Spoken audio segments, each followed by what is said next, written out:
I fell in love with crystal meth. It's the most evil, most destructive, most addictive drug ever created by man. I smoked it one time, I was instantly hooked just like that, Randall. Hooked to the point where I start giving everything away. Addicts give up their goals to meet their behaviors. I can't imagine someone breaking into my house and doing what I did to my victims. The Dallas SWAT team didn't just arrest me that day. They rescued me that day. My angels had assault rifles, shields, they had helmets on. They came through the window, they busted my door off the hinges, and they pulled me out of this world that I was in. I go to prisons every month, pretty much. Because every time I go into a prison, it helps me stay sober. I get to hear it again, I get to see it again. Even taste it. Sometimes I'll go to the chow hall and eat a meal just to remember what it's like, and I get to walk out that front gate.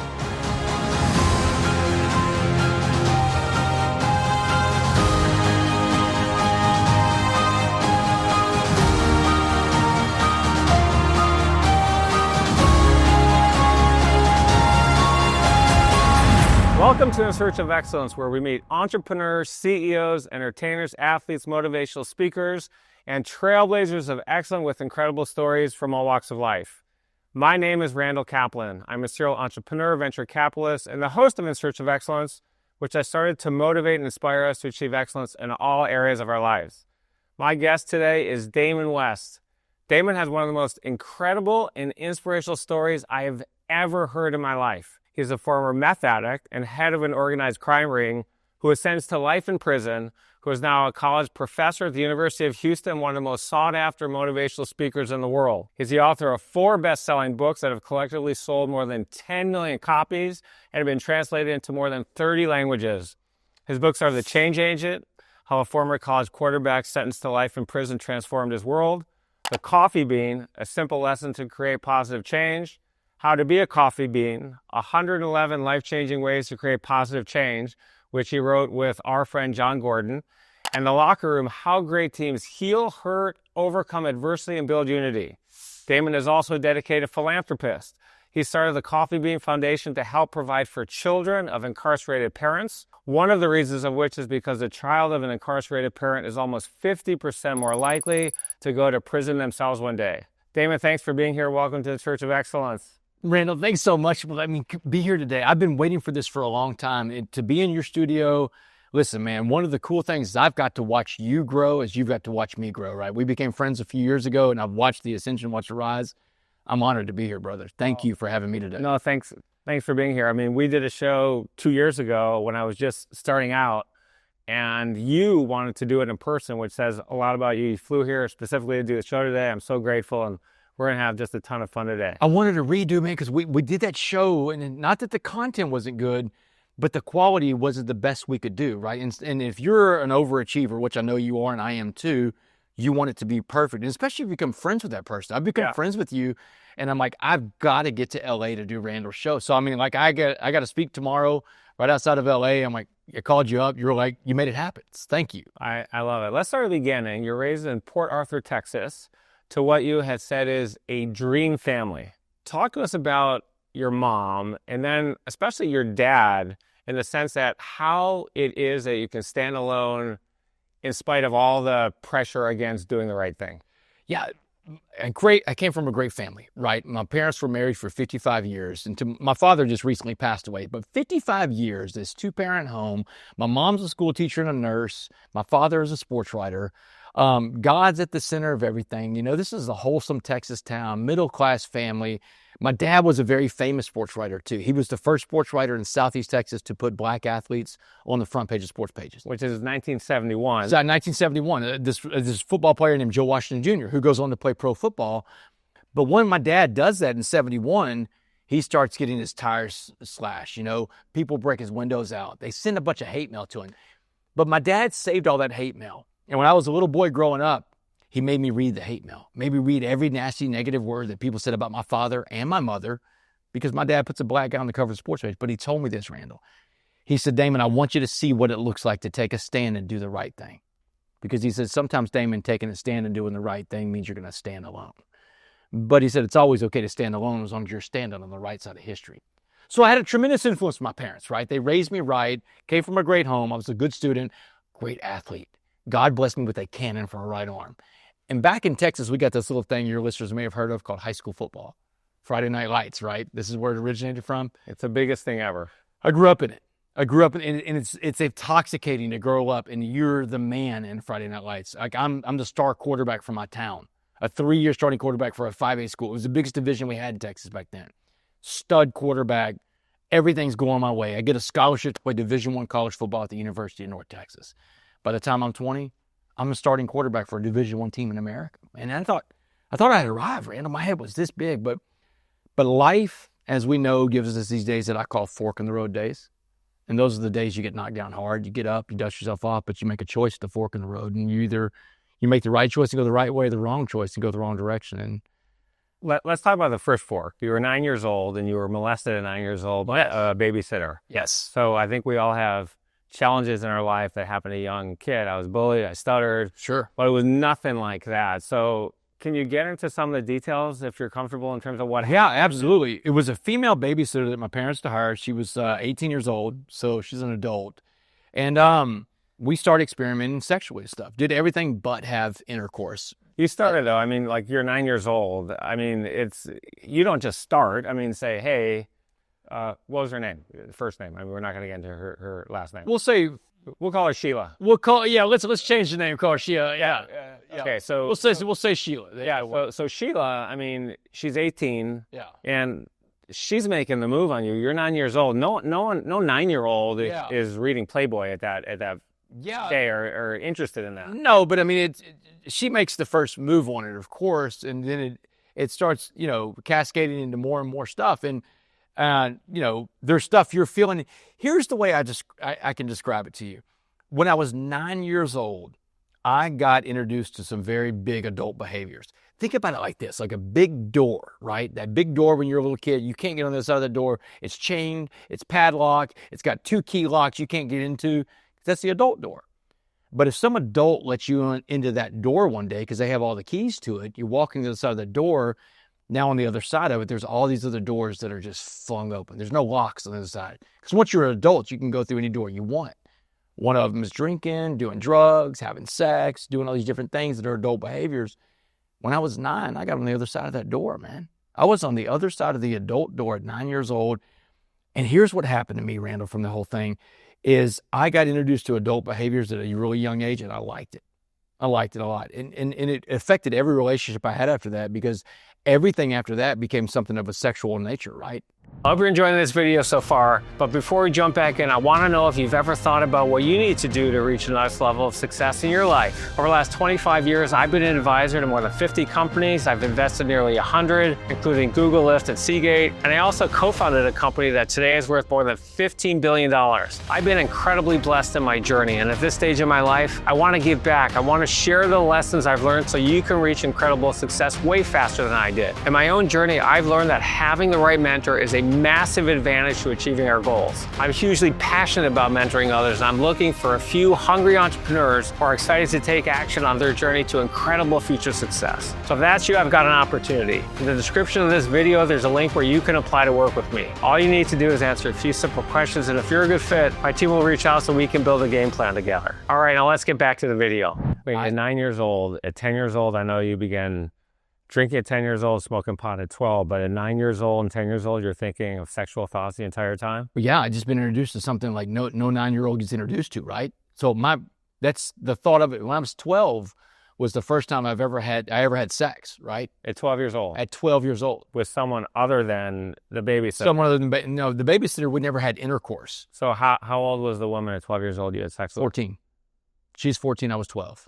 And how did that come about? Was it just a friend in the... Oh, I can tell you, it was 1988. I remember the year, man. It was 1988. I was 12 years old. I was staying at a friend's house for my parents were out of town that weekend. So all of my 2 brothers went and stayed at a different friend's house. I stayed at another friend's house, and that friend had a sister who was 14 years old. And, throughout the weekend, there was, vibes going on and stuff like that. And I'm like, so it happens, that weekend. 12 years old. It happened in 1980. But that was where I was focused. Every relationship I had, Randall, I'm telling you, it was infected with this thing about sex. And the other bad part about relationships for me is that it was always about me. It was a very selfish thing. And relationships are two-way streets. I don't even understand relationships in my life until I get to a point later in life where I work a program recovery, a 12-step program recovery, right? Arrested development happens for me at 9 years old when it comes to like sexuality and selfishness and stuff like that. So yeah, I was very stunted in my growth after that. That's what happened to me at 9 years old. I got introduced to some adult behaviors that most people don't get introduced to at that age, that you don't need to be introduced to at that age, right? So when I talk about that, it's always like to denote that the molestation thing, it wasn't one of those events where it was traumatic for me, like it is for a lot of people that get molested, right? A lot of people get molested and it's very traumatic. For me, it was that introduction to another world that I didn't need to be introduced to at that time. That's what it did for me. Many kids who are molested, and it's a horrific problem. Yes. They're ashamed and they don't tell their parents. Yeah. So I think we should send a message to all the people out there today who have been molested to go seek help. Absolutely. And to go get help, because I think it's very hard to recover from. You're spot on. You're hitting the next part of this thing. So my parents send me to a family psychiatrist. You told them what happened. Told them what happened. How long after it happened did you tell them? Like 6 months into it, and it came out in a conversation. My brothers knew something was going on because I got two brothers at the time. There's something going on, so it came out in the conversation. And it wasn't a cry for help kind of thing. It was just like, hey, this is going on. And of course, the babysitter's fired immediately. But this is the 1980s. They're not going to press charges on a female babysitter. And that's another thing about it too, Randall. This is a female babysitter that this happened with, right? So it wasn't... If it were flipped, there would be very different consequences. Oh yeah, it'd be very different consequences, right? So I'm not here to diminish anybody's seriousness of what they've had with molestation. But what happened to me is I got introduced to those adult behavior. Like I told you, I'm on the other side of that door. Now at 10, I see my dad drinking beer all the time. Not all the time. He had a beer, every now and then, but there's beer in the fridge. I got into his beer one day. Liked the way that tastes. I liked the way the alcohol felt in my system at 10 years old, Randall. My mom smoked cigarettes at the time.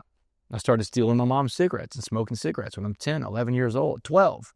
Now I'm smoking joints for the first time in 6th grade. Now I'm having sex for the first time in 6th grade. You see the progression of adult behaviors that's happening for this kid that was once on the other side of that big door. And you're a stud athlete, right? Stud athlete. And like you said, Friday Night Lights in Texas is everything. So the girl, you're a very good looking guy, great personality. So are you just the man at high school and just... Oh, yeah. It was like, I was so full of myself too. And no one's telling you something negative either, right? No, man, no. You didn't want to hear it anyway, even if they did. No, man. And I knew I was very cocky, very arrogant back then. I hadn't been humbled yet, right? That was going to come later in life when I got really humbled. But yeah, I was a really cocky, arrogant guy. You're a starting quarterback for a 5A school for 3 years. You got some juice, man. You're good. Because that's the biggest division there was in high school football back then. You get a scholarship to play D1, yeah, you're pretty good. When did you first learn that you had the cannon for an arm? How old were you when you said, oh, God, I'll tell you I this. got a gift? Whenever I was 11 years old, up until the point where I was 10 or 11, I was the last picked in every sport for everything. I had no idea that I was a good athlete. This coach named John Bass was a Little League baseball coach when I was 11 years old. He sees something in me that no other coach had ever seen because these are parents that coach the teams, but he was a real coach. He's like, man, you have the best eye-hand coordination I've ever seen. If you listen to me, let me instruct you, I can make you to a great player. That year, I won the batting title in Little League. Then I'm throwing the baseball around. He's like, man, you've got a cannon for an arm. Let's get you throwing with the right mechanics. Now I'm throwing the ball in the 70s when I'm 12 years old, 70s. And by the time I'm in high school, I'm in the high 80s, low 90s, high 80s, that kind of thing. I pick up a football in 7th grade. I can throw that thing too. Then I start working out really hard because I fell in love with playing quarterback. I love the role of quarterback, Randall. The quarterback, it's the most cerebral position, first of all, in all the sports. Yeah, you got to know what the 11 guys on the defense are doing, what your 11 guys on offense are doing. You got to know what you're the general on the field. You've got the decision-making power. And I love the idea that the quarterback was the man that touched the ball every play, on offense. That was something I wanted, man. I wanted the spotlight. I wanted the responsibility of having the ball in my hand. I think we talk about this. I didn't play football, never played it down. But I've seen you throw a ball. But I've seen you throw a ball. Yeah, you can throw a ball. So the highlight of my career, even though I never played football, and I think I shared this with you, but I'll share with the viewers and listeners today, was I'm at a wedding in Baker's Bay in the Bahamas. And there's this guy jawing at me. stocky guy. Oh, let's throw the ball. And he said, I can really throw. I'm like, well, I kind of throw it too. And so we get out there, and he's, you warm up. I mean, you want to warm up the arm, right? And just kind of get it going. And he's firing bullets right. I'm like, oh, man, whatever. Tom Brady is at this wedding, and Giselle is there too. So you got the water, the beach. Giselle is maybe 100 yards up in the shade reading a book. And this guy and I, okay, back up.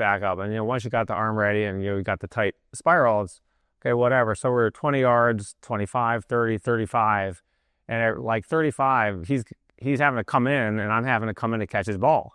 But I'm having no problem with, tight spiral. And it's, there's a little bit of arc on it, but not that much. And, they're coming in hard.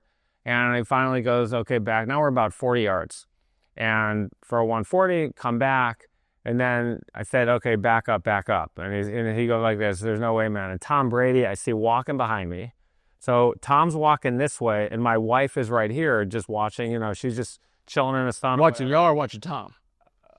Tom, she didn't know Tom. So her back, so she was facing the water, and Tom is walking behind her towards us. Yeah. And I'm here, and he's walking this way. But I can see him, the corner of my eye, he's going in the water. And so I waited, I paused, and as Tom was walking by, I fucking let one loose. I mean, I threw it 50 yards, so I went way over this guy's head. And Tom stops and he said, holy shit, what a cannon. And I turned the highlight of my ear. So when the goat tells me I got a cannon, it was the best thing. And my wife is sitting there, and she said, I heard it. I'm going to hear it for the rest of my life. And I said, you're damn right you're going to hear it for the rest of my life. That was the best moment of my athletic career for a guy that never played down a football. That's a cool story, Randall. That's really cool, man. Yeah. It's cool. So you said you're the star of the team. You're the guy. We said, what comes up must come down. Yeah. So talk to us about that. What do you mean by that? Yeah, what goes up must come down. Like, I'd function at a very high level as an athlete because I worked hard at it, Randall. I got up every morning while everybody else was. This is high school, man. I get up every morning. I'm running. I'll go to the weight room. I've got a tire swing in the field across from my house. I've got a bag of footballs. I'm doing stuff no one else do because I want to go play college football. I want to be a Division I college quarterback. Problem is, I'm 5'10", right? This is back in the early 90s. No one wanted 5'10" quarterbacks. There wasn't this Johnny Manziel thing. No Drew Brees. No Drew Brees. This is way before all these people. And so my dad, who's a sports writer, he knows how the game is played. So recruiting's going on in football, and I'm being recruited by everybody because he said, hey, Damon, my dad's 6'2", my older brother's 6'3", my mom's like 5'7", 5'8". You're going to grow, Don't worry about that. So what we're going to do in these highlight films, you made little VCR tapes of your highlight films of all your stuff. And I had a great junior year, Randall. I mean, like, I'm a blue chip quarterback. This is before they had the star system. I'm one of the best quarterbacks rated in America going into my senior year. And my dad, we have put out there that I'm like 6'1" or 6'2", like 175 pounds. So all these colleges are watching this tape of this guy with this cannon. I could throw 65 yards, 70 yards. That's sick, man. I'm chunking the ball 3/4 of the field out there in some of these plays, right? Cannon. And I'm prototypical size. Dude, everybody I'm being recruited by Miami, Florida State, Florida. Think about Florida State, Florida, Miami in the early 90s, man. Yeah. This is it. Bowden was a coach back then? Bobby Bowden was a coach back then. Terry Donahue was a coach at UCLA at the time. Yeah. So all these big schools are recruiting me, man. And I think, man, this is great. All these schools, because I watch college football with my dad on Saturdays, right? I'm going to go play for one of these big schools. Steve Spurrier is writing me handwritten letters from University of Florida, right? So in the spring, going into my senior year, we're wrapping up spring football. Just came off that good junior year. Terry Donahue from UCLA is coming into Port Arthur, Texas. He wants to see this stud quarterback, this blue chip named Damon West. Gets to the parking lot, pulls up, and I see him getting out. And I'm like, man, that's Terry Donahue. So I'm warming up, and, I'm doing what you're doing with throwing the football. I'm putting a little more pepper on it, warming up the guy. This guy named Sostan that I'm warming up with. And I see him talking to my head coach. And they had this conversation, the arms were flailing and stuff like that. And he gets in his car and he leaves. So after practice, I'm dying to know what's going on, man. Why did he not stay? Where's Terry Donahue? Where'd he go? After practice, my coach told me. He said, man, listen, he came out here and first of all, he said, where's West? I'm here to see West. And he points, West is warming up over there. He said, well, I thought West was white. Because the guy I'm warming up with is the black guy. He's tall. And he said, yeah, he is. He's a white guy standing next to black, warming up the black guy. And he said, that guy's not 6'2". How tall is West? He's like, look, he's 5'10", but he's going to grow. You know, he's like, I don't want to hear about somebody's going to grow. And Terry Donahue leaves that day, and he lets everybody in America know that Damon West is 5'10". And that's when the word, I've never told the story before actually on a podcast. That's when the word got out that I wasn't really this prototypical size. The game was up. You know, the lie that we had going on in the highlight films, it was eventually going to get caught because I didn't grow, but everybody dropped me, man. None of these schools wanted to recruit me anymore. I ended up signing at the University of North Texas, Division I college football, University of North Texas. And man, I went out there with a chip on my shoulder. And a chip on your shoulder is not a bad thing to have sometimes. I mean, you could play at a different level when you're playing with something right there reminding you. And Tom Brady had a big chip on his shoulder. Right? Massive chip on his shoulder. He was Mr. Insignificant, right? Yeah.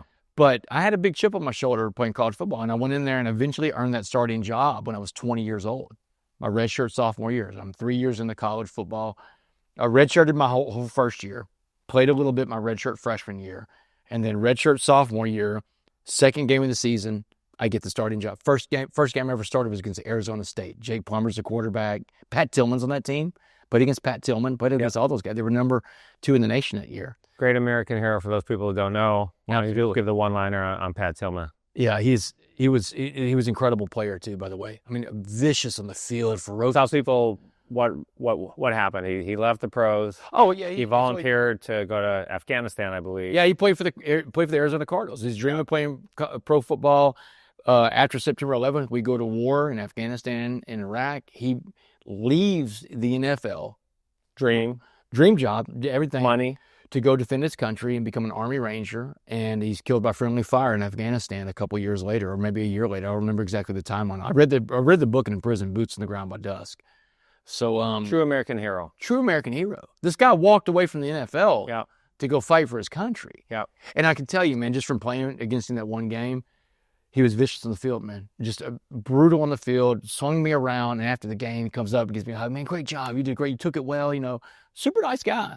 But when you're in between the 60 minutes playing a game against him, he was ferocious. He was a great competitor. So let's talk about you're done with college. You go to work in D.C., then you're up as a stockbroker, and then some guy invites you down to his car. Yes. Because you retire?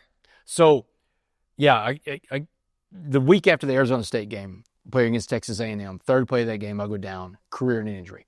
My career's over, college football prematurely, and it's really a big fork in the road for me. That's when I get into hardcore drugs. The hallmark of being an addict is that you can't live life on life's terms. That's what addicts do. We don't live life on life's terms, so we put in chemicals. Now I'm doing cocaine, ecstasy pills, I'm partying a lot, my grades are suffering, but I'm functional enough to graduate college in 99, move off to Washington, D.C., work in the United States Congress. After that, I worked for a guy running for president, doing political fundraising all over America for this guy running for president of the United States. Who was it? Dick Gephardt.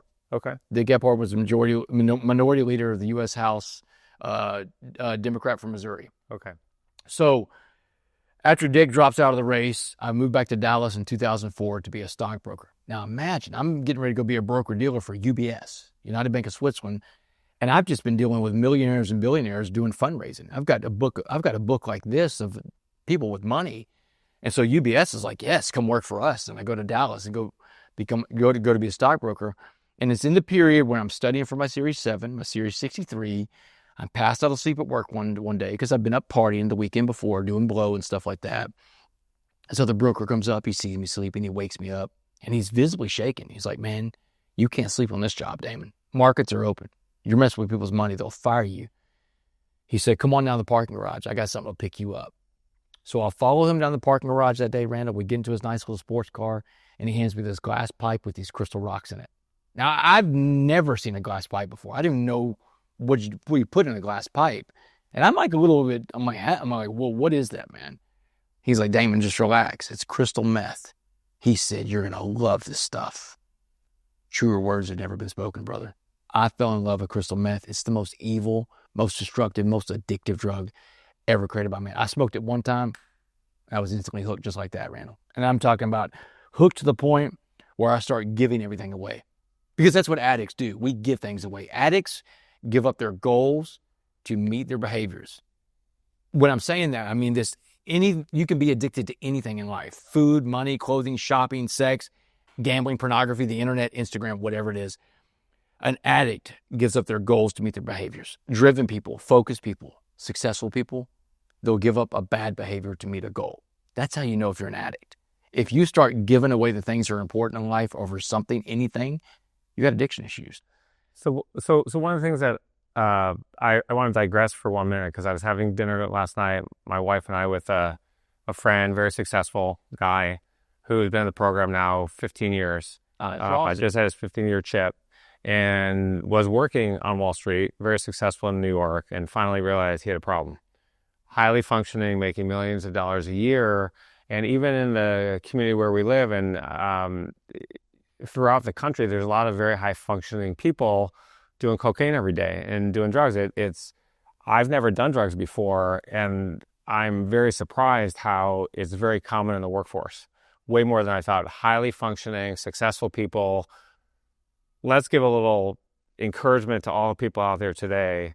If you're doing drugs, doing cocaine, I mean, these are people that have families, kids, young kids. I've seen people doing cocaine at kids' parties, lines on the table, and I'm blown away. Yeah, it'd be tough to be a kid right now too, especially with the fentanyl and everything else that's in the drug supply. I don't think I'd be alive right now if I were still out in the street doing drugs because of what's laced in a lot of the drugs. Right. Kids now are bringing kids in college. Cocaine is rampant in college. Are bringing fentanyl tests. Yeah. Before they do cocaine now. That's things that are standard for a lot of kids who are doing even recreational, not daily, which is just crazy. It's crazy that we're at that point in America like that, but I get the addiction stuff you're talking about. I was a very functional addict for a very long time, but once I touched crystal meth, it was over, man. I thought it was a wonder drug at first, right? I'm up for 3 or 4 days. I can get all this stuff done, but what goes up must come down. All right, let's talk about the down now. So yes, we're coming down now at this point. What's that? That's it. We're coming down. We're coming down now. So you smoke it for the first time, and then you became a drug kingpin. Walk us through how it came from daily use to dealing to being a kingpin, and then talk about someone just crashing through the living room one day after 3 years, people trying to find you. Yeah. So in the word kingpin, like we'll back up and tell the audience that the mastermind of the organized crime ring. I wasn't ever a drug kingpin because I was so addicted to drugs. I couldn't be a drug kingpin, right? But drugs were the center of everything in my life at this point. Meth specifically. Once I try it for the first time, I'm instantly hooked, and I gave away my job, my home, my car, my savings account, my family, my tethering to God. In 18 months, I go from working on Wall Street to living on the streets. And when I say live on the streets, Randall, I'm home. I've slept in abandoned buildings. I've slept on park benches. I've slept in dope houses. I slept in a lot of cars at first too. Anything to keep a roof over you, right?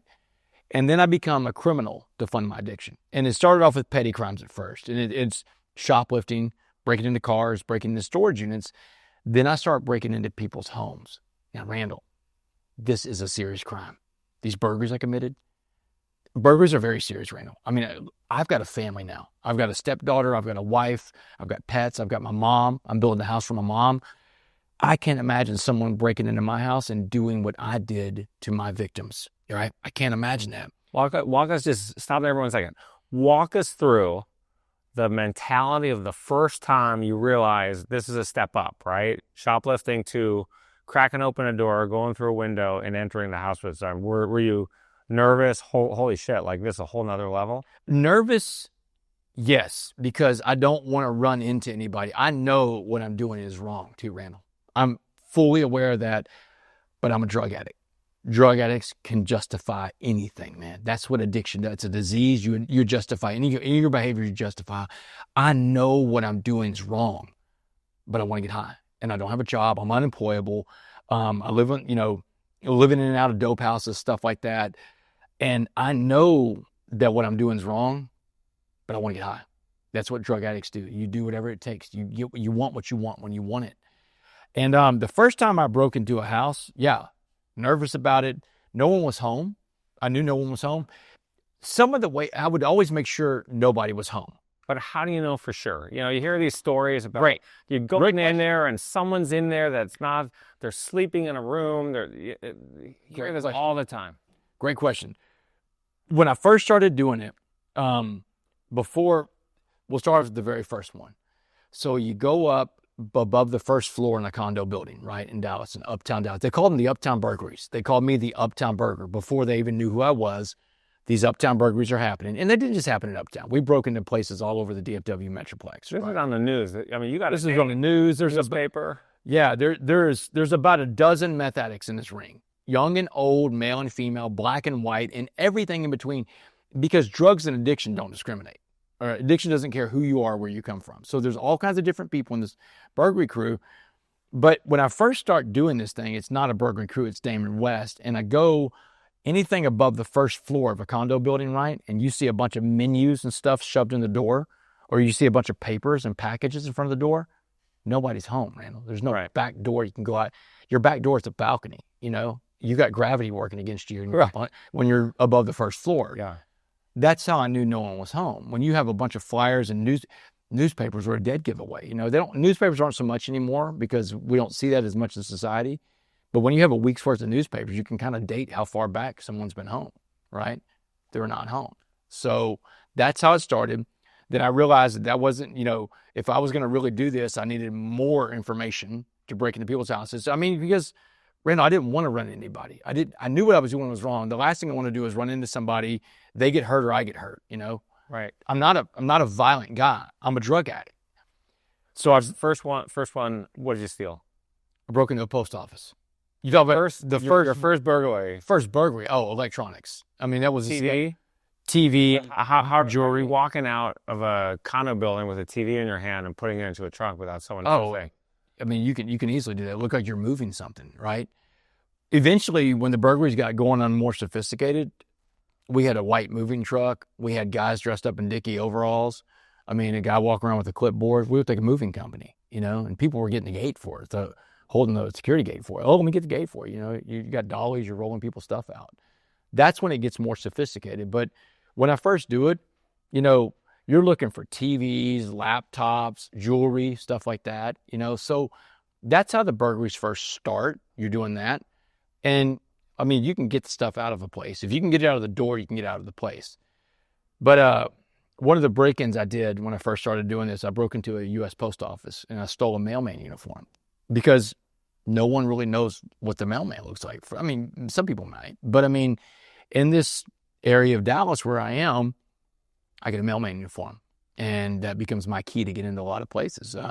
You know, sometimes I'd wait till the real mailman would leave the condo building, and I'd go in after him. And they have a mail kiosk inside of these condo buildings, and you know, on three sides of the wall in the mail kiosk with these little slots on the outside, you have your key to one of your little box. But if you can get in that big door, again, we're talking about going through doors. If you can get in that big door, inside that room is all these slots that are open that the mailman goes in and does the mail. Some of the slots would have mail stacked up. No one's home. Some of the slots would have a note that says out of town from this date to this date, hold our mail. And that's how I would go and select who some of the victims would be. I'd make sure no one was ever home. All right. So talk to us about the day. You're sitting in the living room and all of a sudden you wake up with, there's a blast, right? Man, it's so like a bomb. It sounds like a bomb. I can tell you the date. It's July 30th, 2008. These burglaries have gone on for 3 years, right? And this crew that we've got together, I got a partner in crime named Dustin. Dustin's my right-hand man. He knows everything about the operation. And Dustin had just been picked up 10 days before. The Dallas police had him in custody. So they got my partner in crime in custody, which means it's only a matter of time before they have me in custody. You knew it was coming. Oh, I'm sitting on the couch. My dope dealer's there. His name is Tex. And I'm sitting there smoking meth with Tex.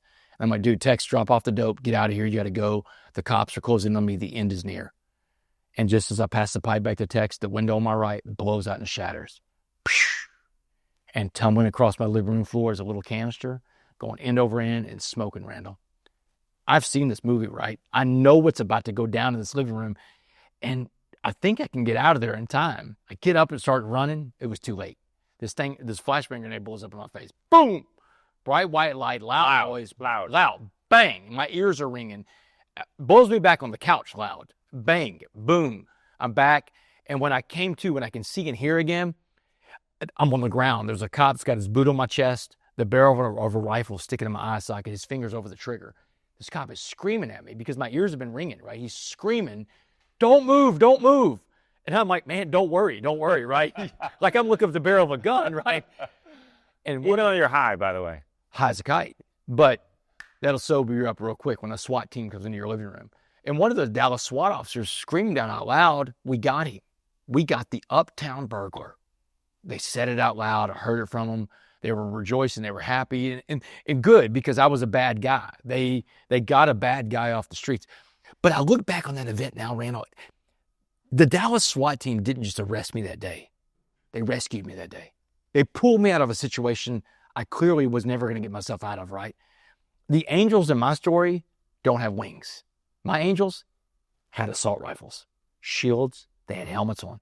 They came through the window, they busted my door off the hinges, and they pulled me out of this world that I was in. They saved my life that day, Randall, but I didn't understand it then. I didn't understand it until I was years into prison, and I finally put it together. The SWAT team saved me. And when I talk to audiences, sometimes I talk about the SWAT teams of life that come for us in different ways, right? The SWAT team can come for you through a divorce, through a bankruptcy. Something happens to your child. Somebody dies, your pet. SWAT teams are always coming for us, but the idea is when we can look at the situation of adversity when the SWAT team comes, what's the opportunity in that adversity? What's life trying to teach me with this adversity I'm in right now? Dallas SWAT saved my life that day, man. So we'll get to the sobriety in a minute, but did the sobriety start when you're in the back seat, cuffed, knowing you're not going to get more meth? And what was the feeling you had when they put you in the jail cell for the first time? You know, you get the headshot and you're sitting at some point. Do you remember the exact moment you got in that cell and you're looking around? What are you feeling that day? Trapped, and how am I going to get my dope now? That's exactly what I'm thinking about. I'm an addict, right? No. Am I just stone cold sober because I just got arrested? No. I'm sitting here plotting out how am I going to get dope brought into Dallas County Jail. I'm talking to some of these cartel guys that are coming off the street from East Dallas, these Hispanic guys, and I'm trying to get them to bring dope in. And oh yeah, we'll get some in, but nobody could ever get any dope in the Dallas County Jail. I'm fiending for this stuff, Randall. I'm coming down. This party that I've been on for 3 years is over now, and You faking at this point because you hear all. I'm sorry. Well, I'm not going through shakes. What I am doing is I'm sleeping a lot more, and I'm eating a lot more. Right. I put on 65 pounds when I was in Dallas County Jail. Yeah, between when I got arrested and when I went to prison, I put on 65 pounds. I'm sitting around eating honey buns and ramen noodle soups. I'm depressed. I'm locked up.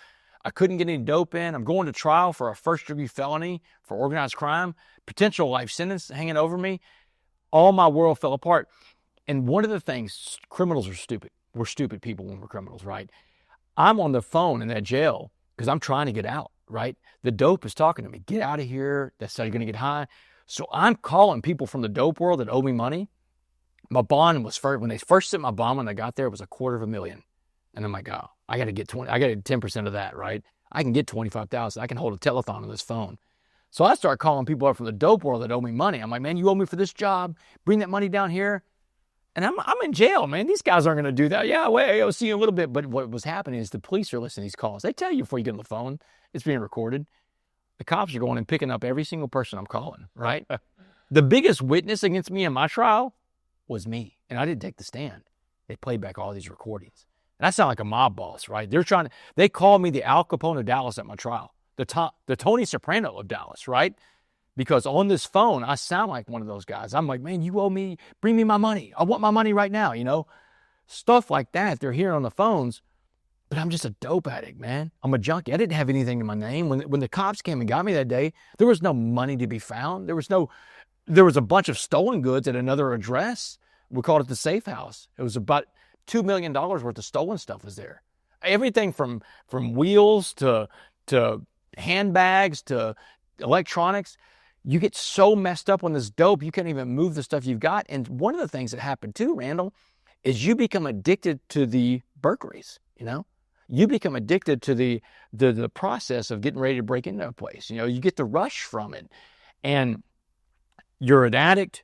Now you're breaking into places. You're not even moving your stuff fast enough. I got dope guys coming in, getting stuff. But as long as I have enough in my pocket to keep me high, I'm not trying to move the rest of the stuff. So when the cops get me, there's another address that has all this stuff. There's nothing in my house. But now I'm in Dallas County Jail with a $250,000 bond. I'm making these phone calls, and they're listening to them. And then one night in Dallas County Jail, within the first month I'm in there, I get hit with like 15 indictments in one night. 15 indictments. And every indictment has a bond amount attached to it. My bond goes from $250,000 to $1.4 million overnight because they're afraid of my bond out, right? I'm having these calls going on. So my bond is $1.4 million. To give you some context for this, there's 9,000 people in Dallas County Jail. This is one of the biggest jails in America. 9,000. 9,000 people in Dallas County. This is one little county, not little county, it's a big county in Texas. Just think that that's a half a basketball stadium or a hockey stadium in one building. That's crazy. Yeah, 9,000 people. County jail, not Dallas County Jail, 9,000 inmates. No one else, not murderers, child molesters, rapists, had a bond of $1.4 million. I had the highest bond in Dallas County Jail. And my crimes are property crimes, Randall. No one's ever home. No one got hurt. No weapons were used. We didn't hurt anybody physically, right? But we stole. This is what I was going to tell you a while ago. The seriousness of the burglaries that I understood later on is when I broke into people's homes, I didn't just steal their property. I stole their sense of security. I can't get that back to them, Randall. I can't fix it for them. I can't change what I did. I can't even apologize to my victims. In the state of Texas, they've got a law that says it's a felony to apologize to the victim of one of your crimes. They will send you back to prison if you ever try to make an apology to any of the victims of your crimes. because they don't want you having contact with that person. No contact with the victim. And I Could think, just make them relive what happened to them at that moment. and that's why the law is there. And I Scare them that you're going to come after them. understand why the law is there. I'm not a violent guy. I don't No, need not violent you. crime. I think the law is designed because I think Think of the victim of a rape. Yep, right. You think of the victim of a rape really wants the rapist to get out of prison and say, hey, I want to come back and tell you how sorry I am for doing that. So Texas has that law there for a reason, and I've got to obey the law. I'll never apologize to the victim of our crimes. I can't do it. In recovery, like your friends in recovery, the 8th step of the 12 steps says you make a list of all the people you harmed. You become willing to make the amends. Now, the 9th step was where the rubber meets the road in a program recovery. That's when you go out and make amends to all these people you've harmed, but they have a little caveat in there, except when to do so would cause you or that other person harm. So I can't make an apology. Going back to prison causes me harm, right? So instead of making apologies where you can't make them, you do what's called a living amends. A living amends means you go out and do good deeds and you expect nothing in return. And that's how you clean your slate for the apologies you can't make in life. Go back to the moment that you're in jail. What did your parents say to you when they came to visit you for the first time? And did you cry having to explain what you did to your parents? Man, first of all, the phone call that I made to my parents, my dad's in tears. I've never heard my dad cry. Never seen him cry, but it was the first time for me. And he was like, how did we go wrong? We thought we raised you right. All these things a parent would say. My mom takes the phone from my dad. She gets on the phone. She's like, Damon, I've never seen your dad like this before, but we need to have a serious conversation. We need to talk. She said, you need to understand that we love you unconditionally. She said, unconditional love. There's nothing you could do to make us not love you. The phone call, not in person. This is a phone call. Yeah, this is a phone call. There's an in-person visit I'm going to tell you about in a second, too. But she said, there's nothing you could do to make us not love you. She said, that was the deal we made with God when he loaned you to us. She said, are you understanding what I'm saying? And I was like, yeah, Mom, I got it. And she said, good, because we just gave you back to God. She said, there's nothing we can do for you anymore, Damon. You're now in Dallas County Jail. You're now a captive audience to God. You better start listening to him. And so these phone calls that I have with my parents, I'm still talking about how I'm innocent. They got the wrong guy. I'm an addict, man. I'm delusional. Addicts have delusional thinking. We lie, we cheat, we manipulate, we steal. But all that's going to come to an end on May 18th, 2009. Now, Randall, I got arrested on July 30th, 2008. 10 months later, I'm in a courtroom for a first-degree felony organized crime, RICO case, right? In 10 months, they got me into courtroom. That's called the rocket docket. That means they want you in a courtroom. They want to make an example out of you. They got me to trial fast. That's rocket fast, right? The trial lasted for 6 days. For 6 days, the jury heard this overwhelming evidence of my guilt. Overwhelming. I'm guilty of everything, Randall. I did everything they said. It's organized crime. So in a RICO case, this is how it works. The guy at the top, that's the targeted prosecutor. And to get the guy at the top, you can take all the crimes that people below that guy committed, and he stands trial for all the crimes of the whole group. So now I'm at trial for crimes I committed and crimes that everybody else committed. There's some crimes at the trial that I wasn't even in on. I didn't even know about. In fact, I realized I got cut out of some of this stuff once I got to my trial, right? But at the end of that trial, the jury heard so much overwhelming evidence, they went to deliberate for 10 minutes. 10 minutes. I don't know how much Law and Order you watch, but if a jury's gone for 10 minutes, it means they smoked you. They bring me back to the courtroom, man. The judge reads the sentence out loud with a grin on his face. He said, Damon Joseph West, you are hereby sentenced to 65 years in the Texas Department of Criminal Justice. Randall, 65 years in Texas is a life sentence. They stopped calculating time in prisons in Texas at 60 years. 60 is life. Anything you hear above that is just window dressing for juries. 65 years is a life sentence. The jury gave me life. First felony conviction ever, man. Number 1. That's it. Life in prison. Parents coming to visit you? Parents in the courtroom. And I mean, my mother gasped when the judge read the sentence out loud. Immediately, the sheriff was on me, the bailiff was on me, they're handcuffed me to get me out. It happens fast, just like you see in the movies, right? They're handcuffed me to get me out of the courtroom.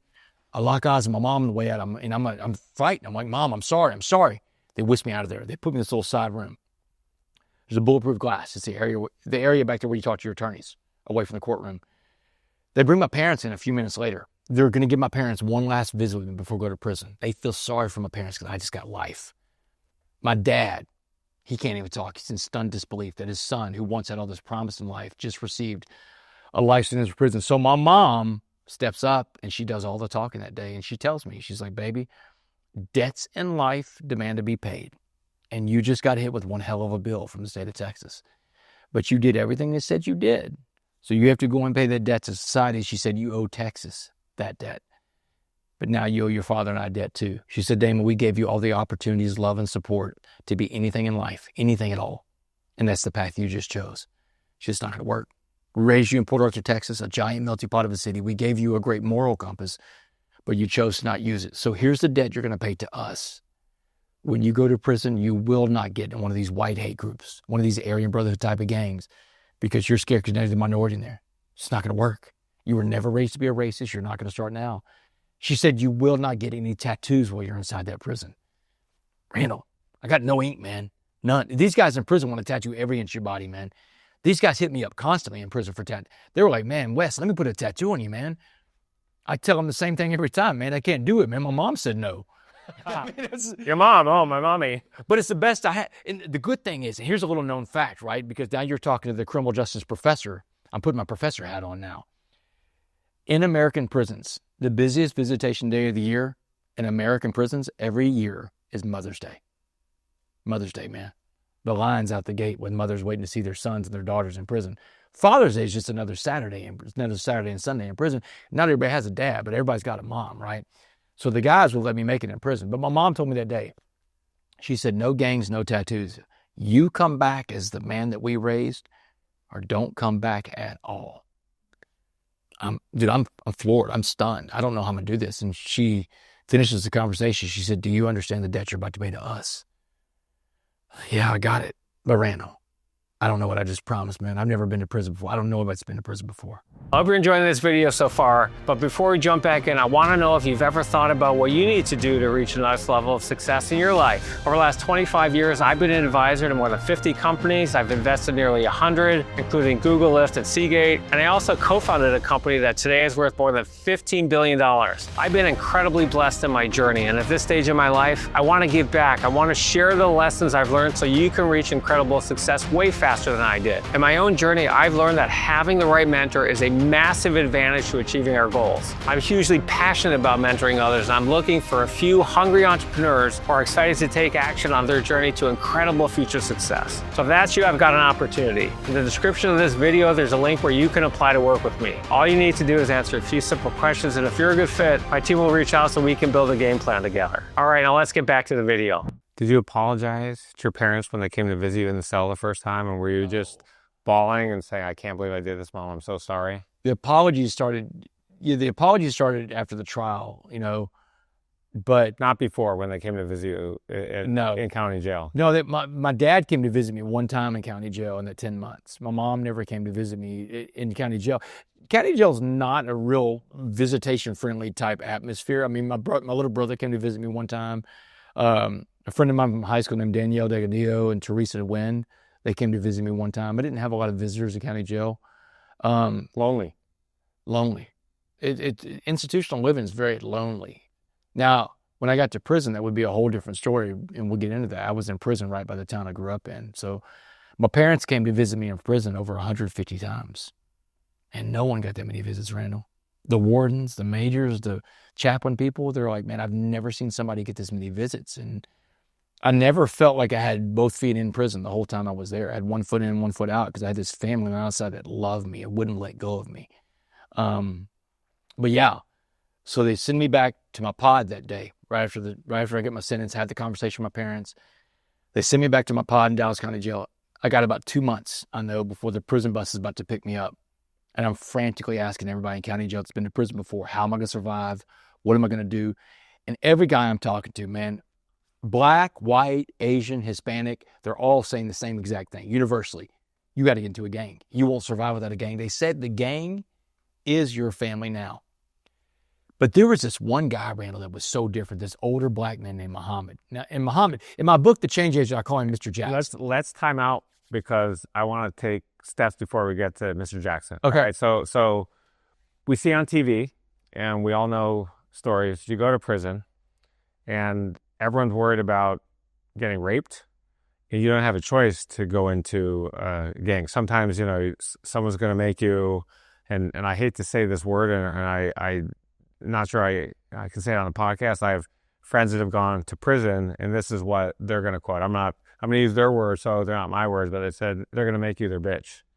And so are you worried about getting in there and getting raped? And then tell our viewers what actually happened, how you prevented that from getting happen your first or second day when you were in there. Well, so in Texas prison, they had a little saying, and I'll just say it in the words of the people that told it to me. You got 3 choices when you get to prison, especially if you get a life sentence. Now, when you get a life sentence in Texas, you don't live with the rest of the general population in the Supermax prison. You live with lifers, right? I live on a building called 7 Building that's got 432 men. Every man's got life. Most of these guys are never going home again. This is the most dangerous world you can live in, right? This is the edge of the earth. It's over after this. Like, this is the most dangerous because there's no hope, And when there's a void of hope, negativity, evil, darkness, that's what fills the void. But they have a saying when you get in, you got 3 choices. You can fight, you can fuck, or you can bust a 50. Bust a 50 is $50 a commissary. You can pay for protection. So you can fight, you can get raped, or you can pay for protection. One-time fee, $50? No, every time you go to commissary, every 2 weeks. Yeah, this is a $50 deal forever. Every 2 weeks. Every time there's a commissary is a store in prison, that was what they said. You could fight, fuck, or bust a 50. And so those are your 3 choices. You got to pick one of those paths. I chose to fight. Now, to get into the story, the guy in county jail is going to give me the game. Do you want me to give him the game before I get into the story in prison? Yeah, you tell it how you want to tell it. So this old black guy in county jail, right? And in my book, The Change Agent, I call him Mr. Jackson, but the name that I knew him by was Muhammad. I changed everybody's name for that book. We're going to talk about Muhammad because I found Muhammad in real life now. So Muhammad's this older black guy in Dallas County Jail, career criminal. He's been in and out of prison his entire life, but he's really a positive guy, right? He's got a smile on his face everywhere, and every morning he comes to check on me, right? He's picking me up. He's like a positive person inside there. So one morning he comes up. He's getting ready to bond out of Dallas County Jail. The prison bus is getting ready to come pick me up, take me to serve my life sentence. He's like, West, I've been watching how you're dealing with these knuckleheads, these dummies, talking about you got to get to a gang. He said, don't listen to these fools. He said, you want to keep the promise you made to your mom and your dad? Let me tell you what prison's really going to be like. So he told me, he said, the first thing you need to understand about prison is all about race. He said, race runs the whole institution side of a prison. He said, that's the way the inmates want it, by the way. Now, Randall, the inmates run the asylum in there. He's telling me the inmates want it like that. When you get into a Supermax prison, you're expected to break off with your own racial group and stay with that group. He says, what I'm telling you is when you walk in the door, the white gangs get the first dibs on you. Aryan Brotherhood, Aryan Circle, White Knights, the Woods, fight all the white gangs. You survive that, now you're fighting the black gangs. And the white gangs will actually send black gangs after you to beat you up so they can push you in the right direction, right? But he said, if you can survive all that, and you can survive all that, you'll earn the right to walk alone. He told me you don't have to win all your fights, but you do have to fight all your fights. A big lesson in life. He said, don't get caught up in wins and losses. No one in there cares about wins and losses. All they want to see is that you're going to defend yourself.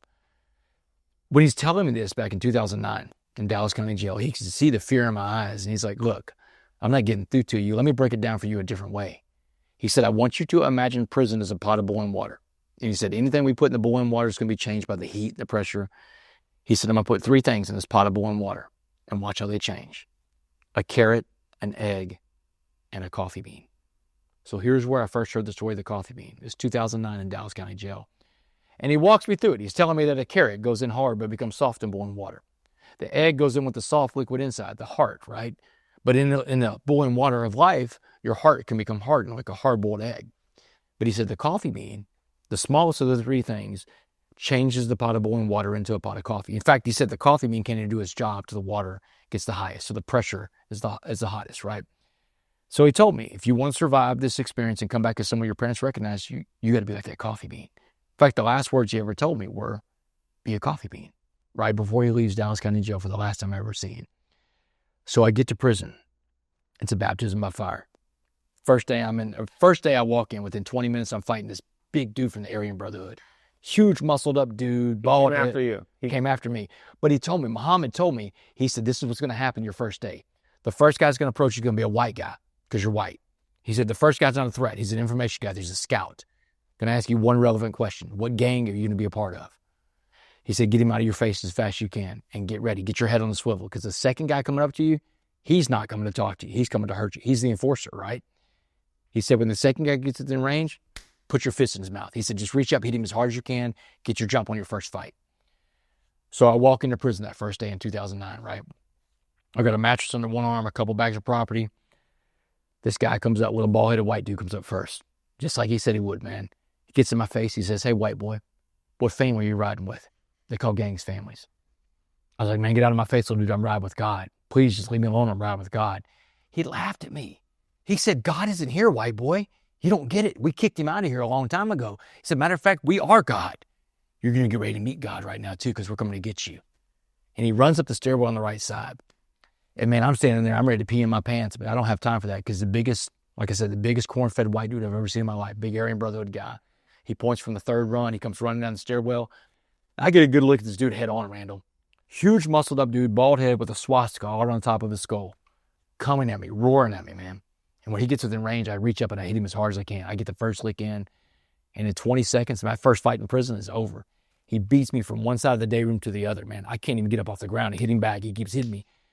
I'm banged up. Inside of 20 minutes, I'm in my first fight. I lost. But remember, you don't have to win your fights. You got to fight your fights. So I pick myself up. I go to my cell. I mean, No guards are around trying to help you at this point? oh, man, the guards, for the guards, for the most part, they're like, man, you want to fight, just wait till we leave the cell. Don't do it in front of us, you know? That's when everybody fights in prison. And fighting is just a part of prison, especially with the lifers, right? So I gather my stuff up. I go up to my cell. I meet Carlos, my first cellmate, you know? And then the fighting really began. For the next 2 weeks, I fought the white gangs. After that, Every day.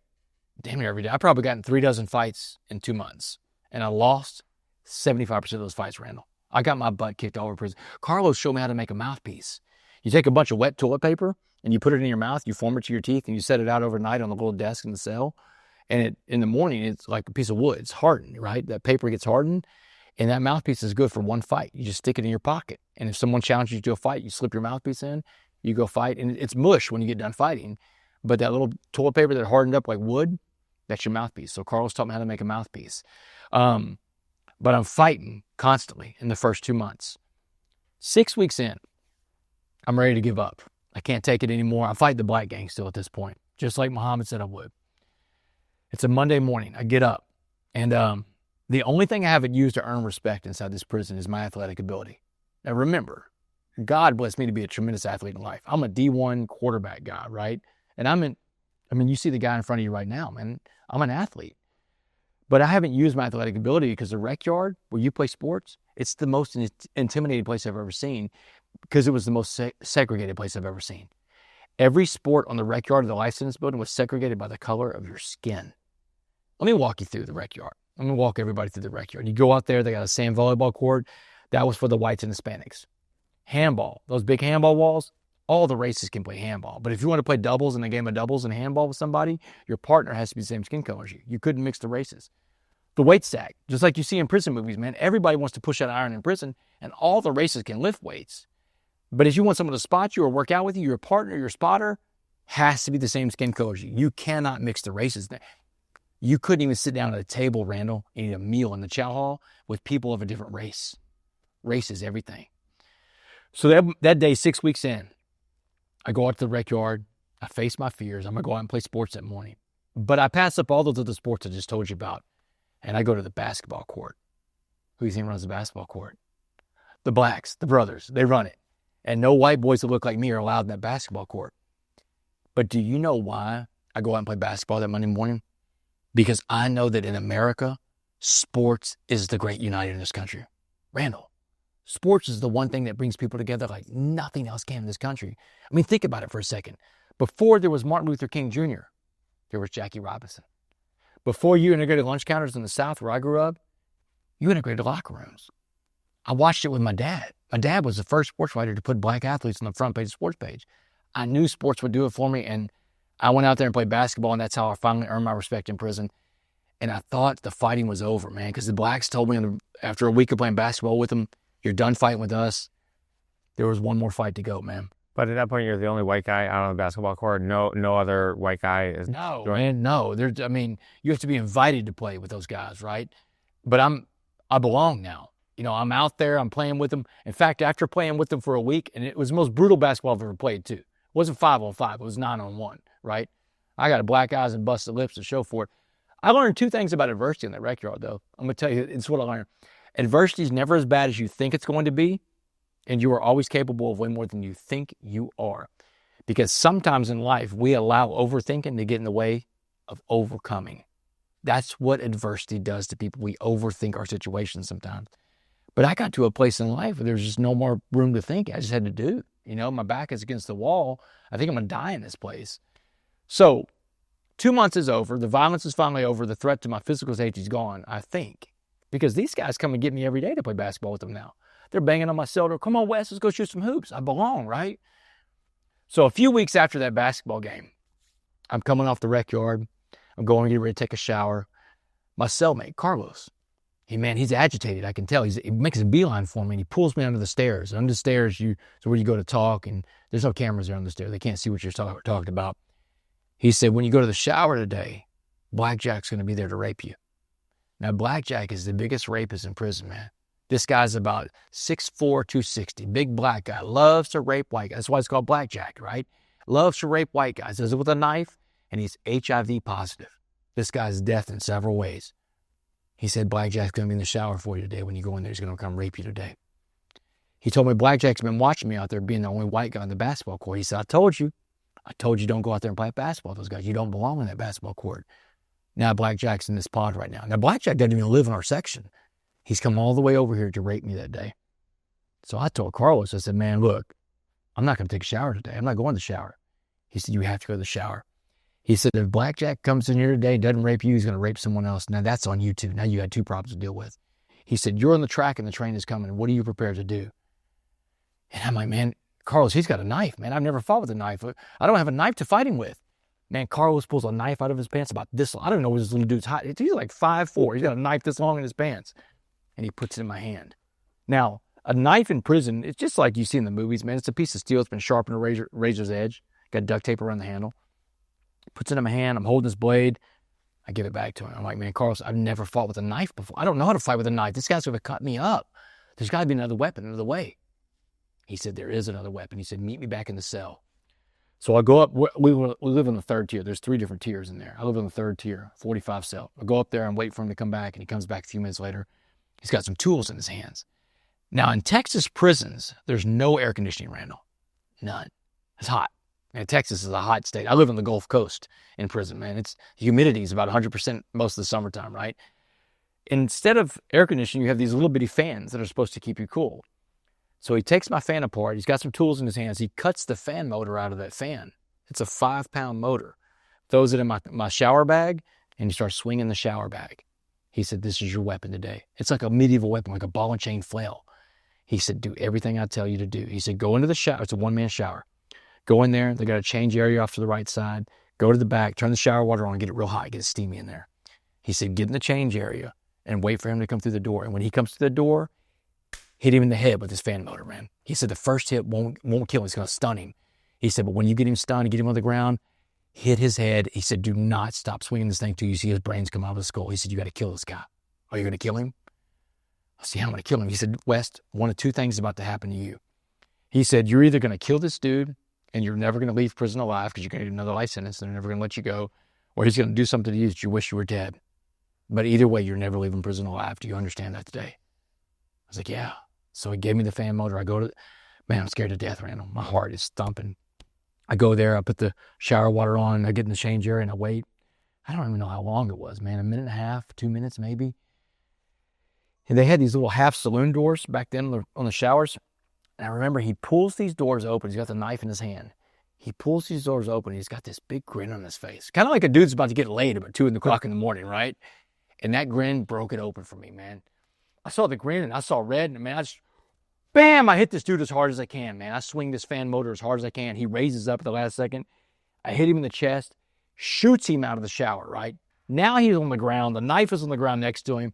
And I am bashing him with this fan motor. And I'm trying to get to his head, but he's got his head covered up. I hit ribs crack under this thing. 2 of his gang brothers fly up. He's a Mandingo warrior. 2 of his gang brothers are flying up the stairs because everybody see in the day room that this thing went south quick for Blackjack. I'm going to kill him. These 2 guys run up. They're guys I play basketball with. Guys I've been playing basketball with for 2 weeks that let me into their world are now in front of my face. They're like, West, don't hit him again. Don't swing that bag. Don't do anything. And I'm like, man, he tried to rape me. They're like, he's a rapist. That's what he does. But he's our brother. You can't kill our brother. You can't hurt our brother like that. If you lay another hand on this dude, we're going to throw you off the run. We're just going to kill you today. He said, man, get your bag, get out of here and go. So I grab my bag. I go to my cell. I throw the bag on the ground. Randall, I get in the ground in my cell and I just start crying like a baby. I ball up on the ground and cry. I almost killed this guy, man. And I wanted to kill him, right?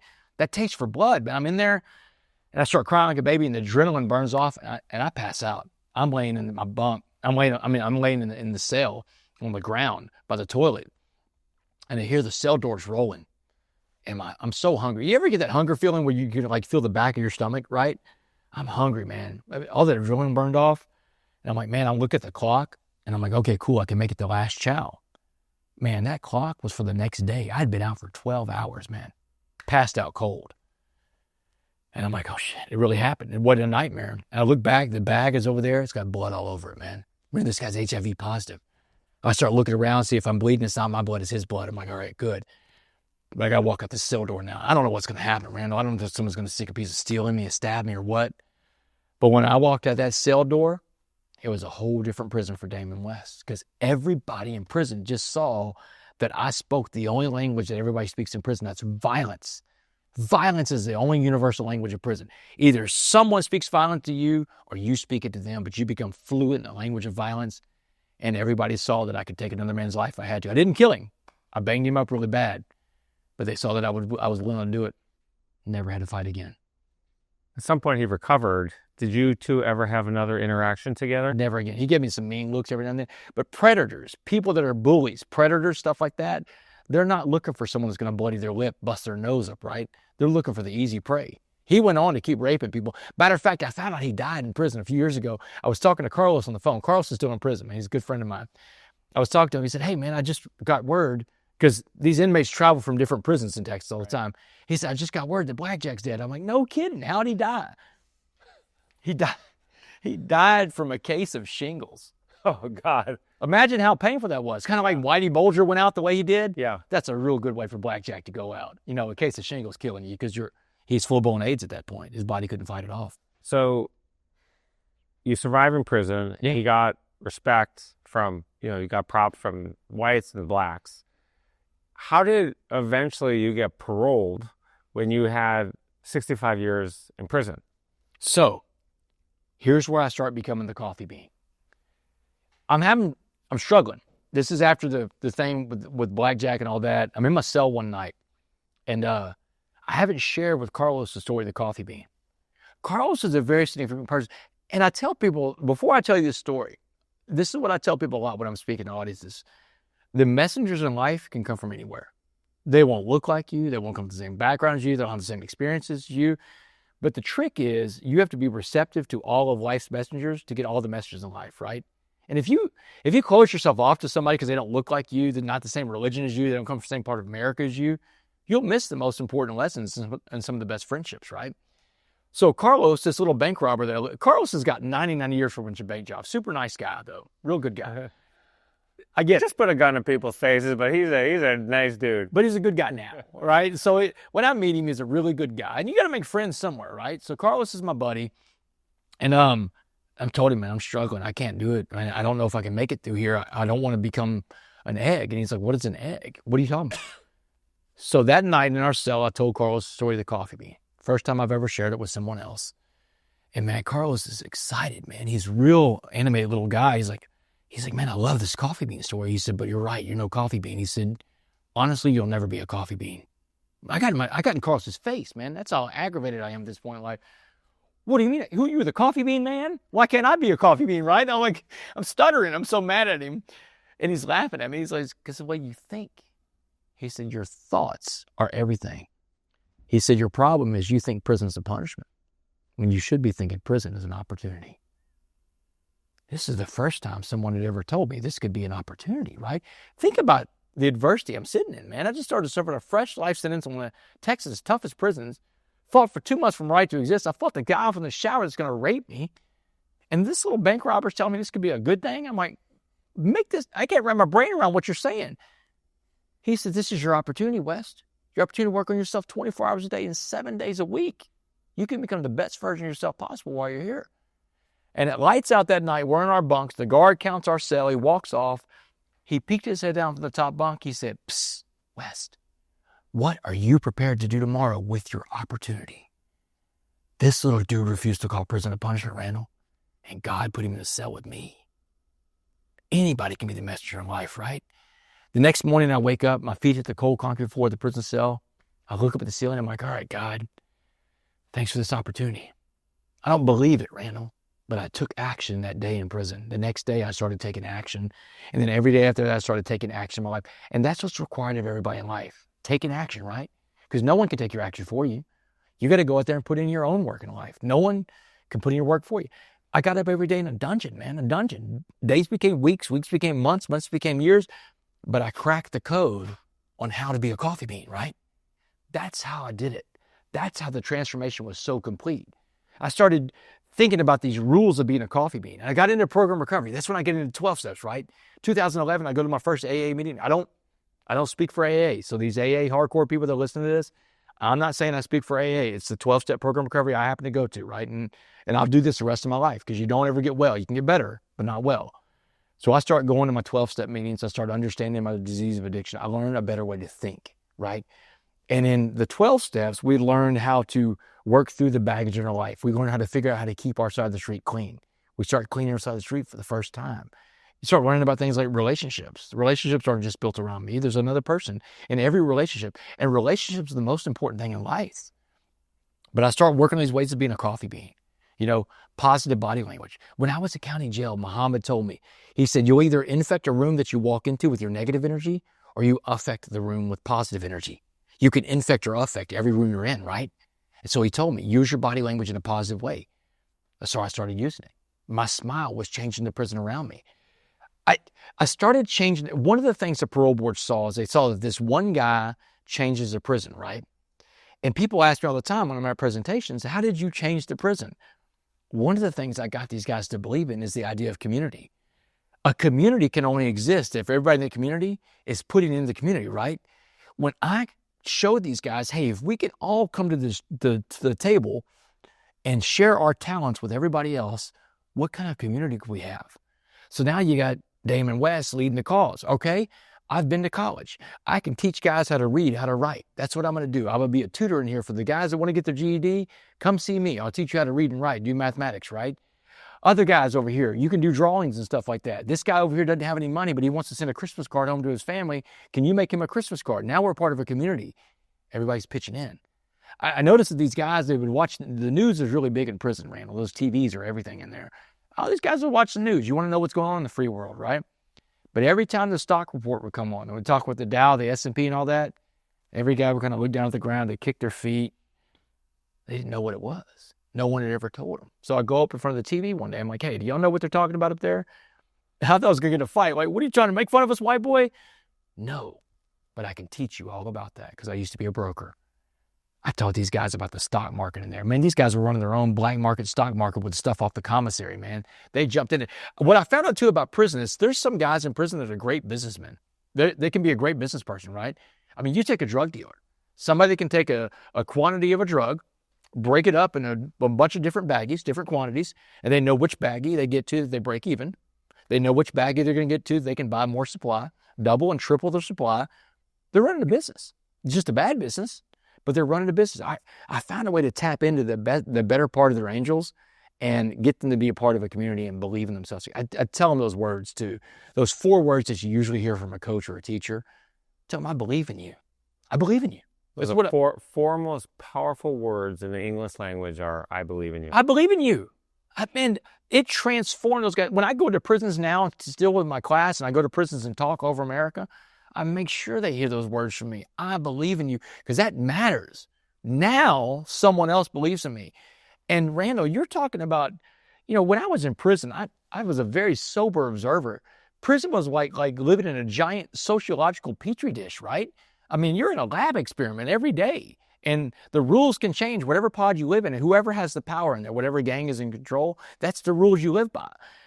So I was starting observing what are the factors that kind of decide who goes to prison, right? I identified 5. Here's the 5 variables that I think kind of tells us who's going to have negative interaction with the criminal justice system. Poverty. Poverty was the biggest factor in prison. Most people in prison come from a very impoverished background. Lack of an education was the second biggest. Most of the people in prison, the average education in prison was 7th or 8th grade at the most, right? Lack of a family unit was the next biggest. Not a lot of nuclear families coming out of prison. I was an anomaly for this, by the way, Randall. A lot of these people came from a single-parent home. If they were lucky that single parent was involved in their lives. I knew a guy in prison that his mother used to burn him every day with cigarettes if he didn't snatch enough purses when he was 7 years old. Imagine that, man. That's your mother. That's going to take some trauma healing to fix that person, right? The next variable was race. I got into prison and I saw, man, what happened in America. White people make up the majority of America, right? Black people, black men, specifically black men, they make up about 6.5% of our entire American population. Black people make up 13%. Black men are about 6.5%. Black men were about 50% of the prison population when I got in there. And I'm like, how is 6.5% of the population committing 50% of the crime? Well, they're not, right? That's the whole point. But the numbers were just reversed. Blacks had the main numbers, Hispanics had the next numbers, and then whites had the lowest numbers in prison. So race was the 4th biggest variable that you deal with in there. And the 5th variable was substance abuse / mental health. That's the variable was mine. I was the substance abuse guy. 80% of the people in prison have substance abuse issues. 80%. And when I learned this number when I was in prison, I started going to my recovery meetings. And the first meeting I went to in recovery, I was like, man, I'm excited. I'm going to AANA. And there's 3,000 people in this unit. It's a big unit. It's like a city that you live in, right? And I'm thinking to myself, man, if 80% of the people in here have substance abuse issues, we could potentially have 2,400 people at a meeting. I mean, we don't have enough guards for that. How are they going to, what room are we going to do this in? I got to the Chapel of Hope. That's where we held our meetings the next day.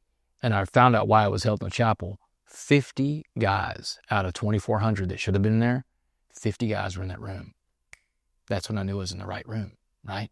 When you're in the room that people voluntarily go to because they want to find a better way of living, that was the right room. So all these factors, Randall, of understanding servant leadership, understanding about the things you do and do not control, there are only 4 things you can control.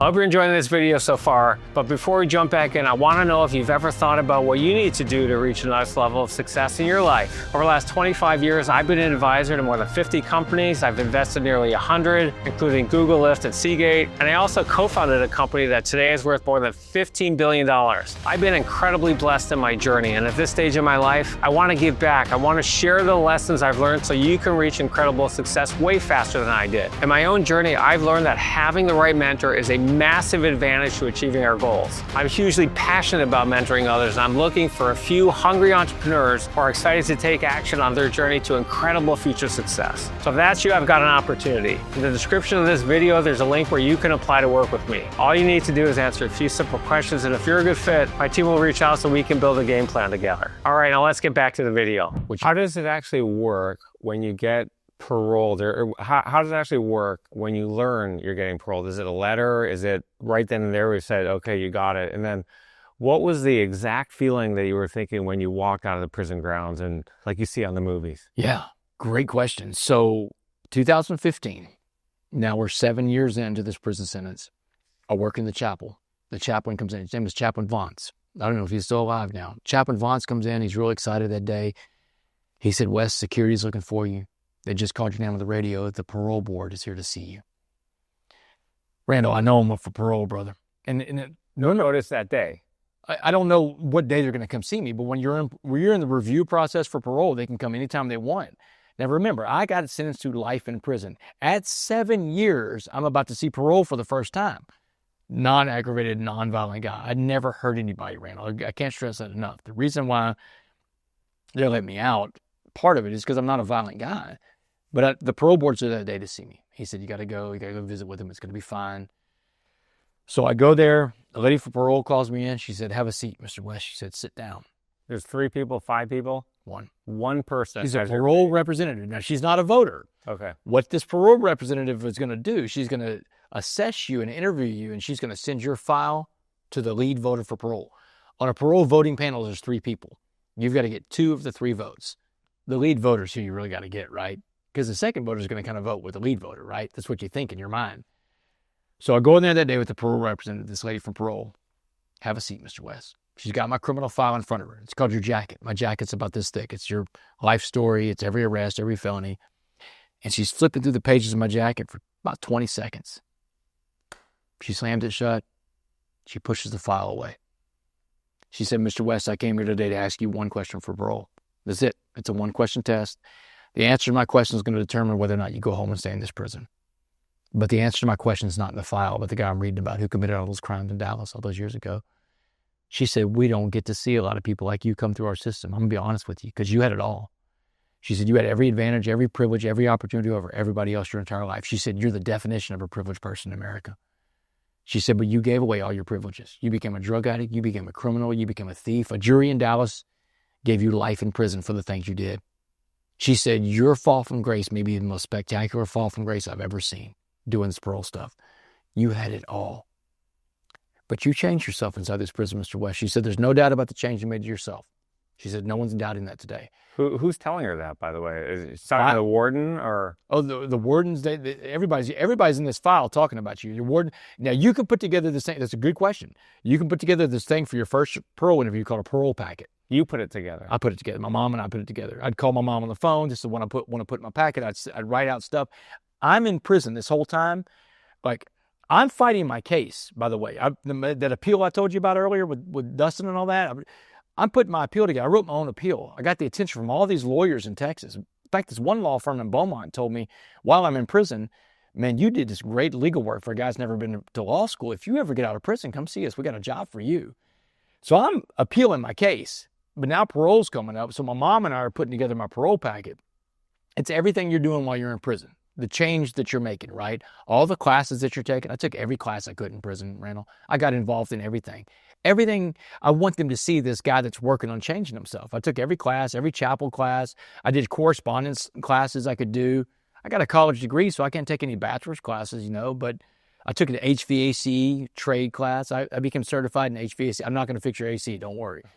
But you're coming out of the house after this prison picture, yeah. But the AC is working. Yeah, I can't even work on ACs in people's homes in Texas. I got a burglary charge, right? So I've got this parole packet of everything that she's seen the parole packet. I submit that to parole months before.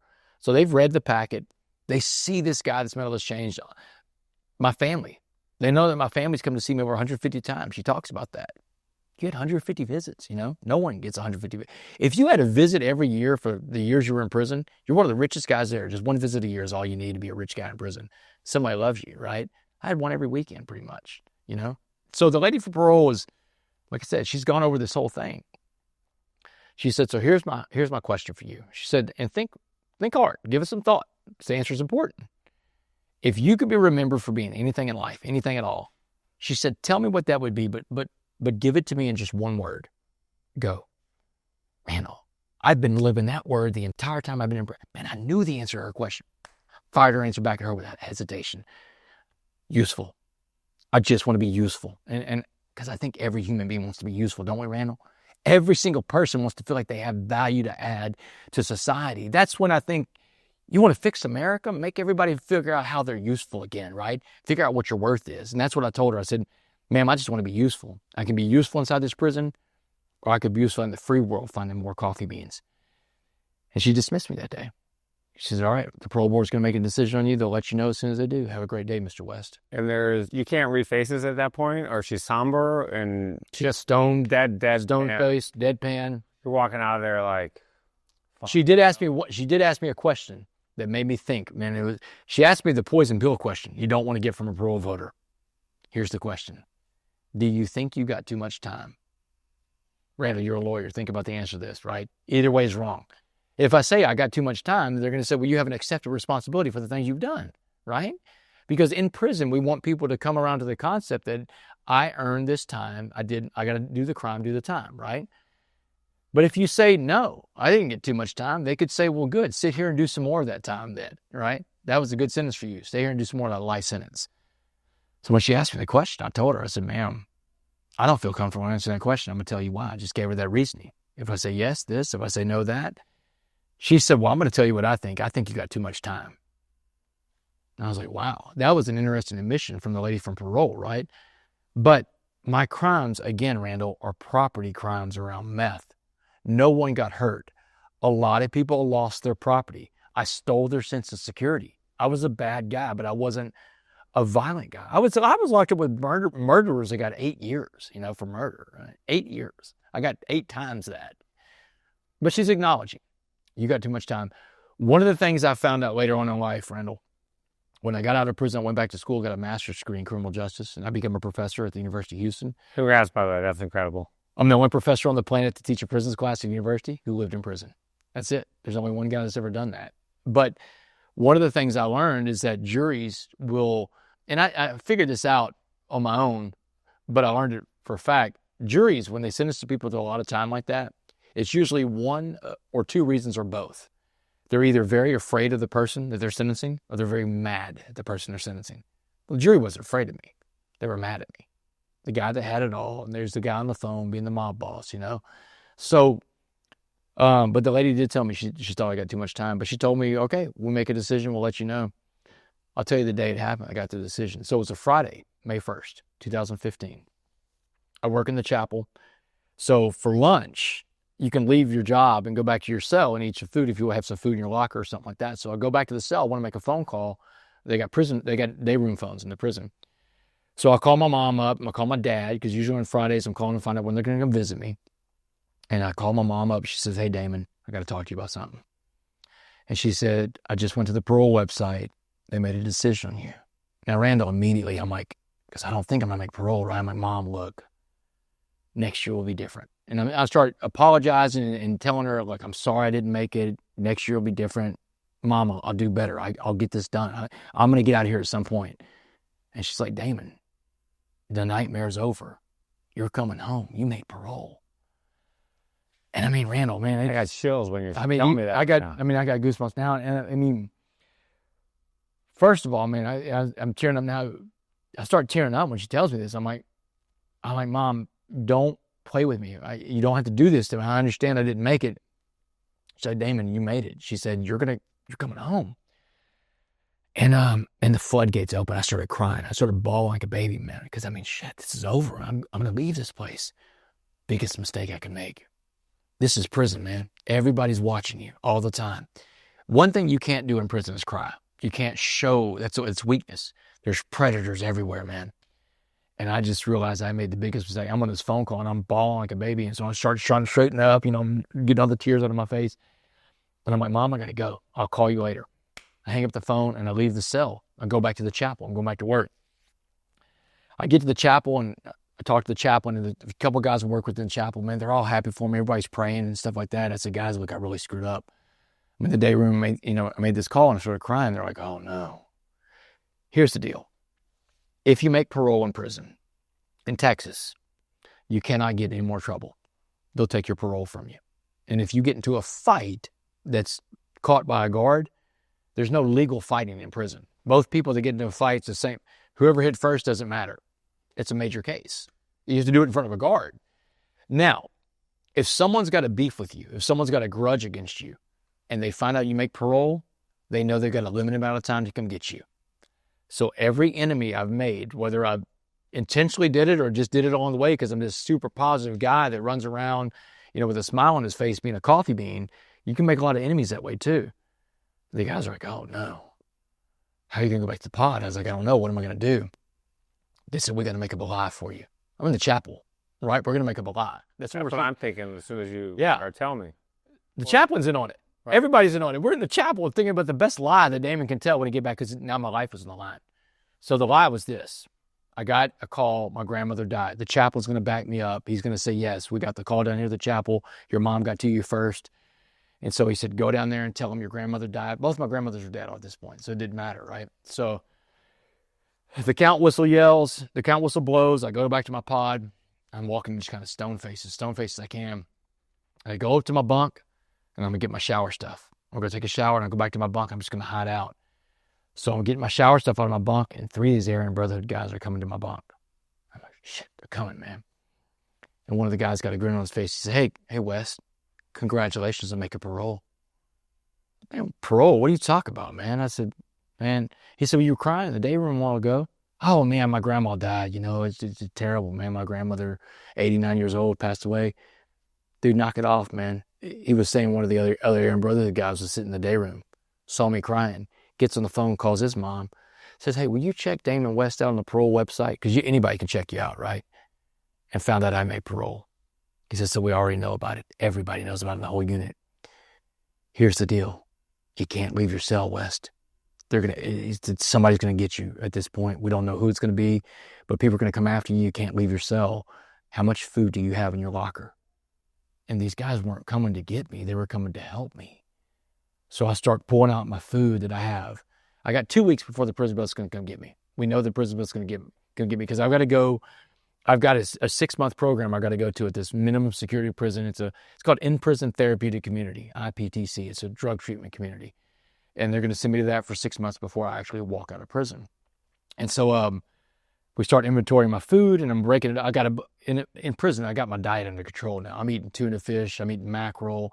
I'm eating sunflower seeds, oatmeal with no sugar. I mean, I'm in the best shape of my life at this point now, Randall. I'm in boxing shape. So we're back. We're sitting there breaking it out, and we break out to what it could be every day for 2 weeks. And I said, I think I got it, guys. And the guys are like, listen, if you don't have enough food, come get one of us. We'll give you some food. Don't go to the chow hall again. Do not go to the chow hall. Chow hall is dangerous for you. Don't go to the rec yard. Go to your job every day at the chapel and come right back, take a shower, get in your bunk. Stay here. So that's what I did for the next 2 weeks. I didn't go back to the rec yard again. I didn't go to the chow hall again. I can't tell you what they served for any meals for the last 2 weeks I was in prison. I rationed out my food and ate out of my locker. Thursday night, it was, I think it was May 14th. Thursday, May 14th. The guards coming in. Now remember, I'm in the prison that's just a few miles from where I grew up. Some of the guards that are locked up with me played football with me in high school. They grew up with me. These people know me, man. I'm from the area, and I was a football star. So the guard working to do that night was a guy I played football with in high school, man. He comes up, and he's got this red bag. These red bags they call them your chain bags. That means you're going somewhere on a trip. He walks up to my cell. They got a little cubicle I live in. He walks up, and he drops the chain bag on my bed. He said, this bag's for you, West. You're getting out of here. In the morning, you're on the transport bus getting out of here. He said, everybody knows that I just dropped that bag off. He said, bag your stuff up, and I'm getting you out of here. I'm gonna put you in hiding right now. So he said, get this bag filled up. Let's get you out of here. Let's get your stuff inventoried. So I start loading my stuff up. He escorts me out. I walk out, and I spend the night in this holding cell area, right? The next morning, the prison bus is there to get me. They're escorting me. It's a different guard now because the shifts have changed. Different guard. They're escorting me out. And this one guy is running across the rec yard at me. Black dude. He's coming for me. And the guards are like on point. But I'm like, whoa, wait. That's my buddy. That's Sabor. Sabor was one of my cellmates I had in prison. This black Muslim guy. Different black Muslim guy than the guy in Dallas County Jail, right? Sabor. Man, this guy was like a brother to me. In fact, he's still like a brother. I was still talk on the phone all the time in prison. I still talk to Carlos. I talk to Sabor. I talk to all these guys. I put money in their books every month now. I take care of them. I'm like their family now. But that day in 2015, Sabor was running across the rec yard. And I'm like, man, can I go tell my brother goodbye? He said, man, make it quick, Wes. Do not let anything happen to you. I got to get you on this bus. So I run over there, and Sabor is like, man, he's out of breath. He's like, he hugs me, and it's very emotional. You know, we're both crying. And he's like, man, I'm really happy for you, Wes. That you get to leave. You get to go home. He said, but I need to know something. He said, are you going to talk about what you talked about when we were in this prison together, when we were cellmates? What Sabor was asking is, was I going to talk about the stuff that I learned when we were cellmates in prison? When I learned from Sabor about things like racism, about social justice, about the disparities in the system, right, that I explained a while ago. He's like, are you going to talk about that when you get out of here? And then like, Sabor, when I get on my feet, man, I will, you know? And I had a good job waiting for me. I had that job at the law firm. They're going to hire me, right? The second day I'm out of prison, I go work at a law firm, but my parents are waiting for me. The law firm's waiting for me. And I'm like, Sabor, when I get on my feet, I will, man. I promise I will. And man, he looked at me. His words hit me right between the eyes, Randall. He looked at me and he said, good. He said, sometimes they lock up the right guy. And I'm like, what do you mean by that, Sabor? What do you mean the right guy? He said, look at you, man. White, middle class, well-spoken, 2 parents waiting for you. You got a job at a law firm. He said, you're going to change the world. People are going to listen to you, man. You got to talk about what's in here. You can't forget this place when you walk out of here. I've never forgotten that, Randall. That's why I still go into prisons. That's why I still do what I do. But he said, sometimes they lock up the right guy, man. So let's talk about Bear Bryant Coach of the Year conference. Oh man, this is a great story. Good question. You've done your homework. But I listened to your podcast. You do a lot of homework, so I'm not surprised. So tell everyone what it was, and then you're hiding out in the bushes, and then you're 0 for 7. Fake plans. Fake plan, and now you're 0 for 7. You got a little more to go. Okay, so paint the picture for you. When I get out of prison, I know I'm sitting in this incredible story, right? And this great dynamic message of the coffee bean. But the problem is, Randall, there's nowhere for me to share this story. You can't go knock on the door of a high school and say, I just got out of prison. I want to talk to your kids. They'll chase you down the street. They chase me, right? So I had to find a cop and a judge that would escort me into prisons. Think about this, man. In 2024, I go all over the world sharing my story. People hire me to speak all the time. I'm one of the most in-demand speakers in America. But when Damn, one of the best, by the way. Thank you, man. I appreciate that. I appreciate that. Whenever I started this thing, I was escorted into high schools and Rotary clubs by a cop or a judge, man. The first time I ever spoke, I got a picture of it that I show sometimes, is these at-risk kids at Port Neches Groves High School, and right behind me is this big judge.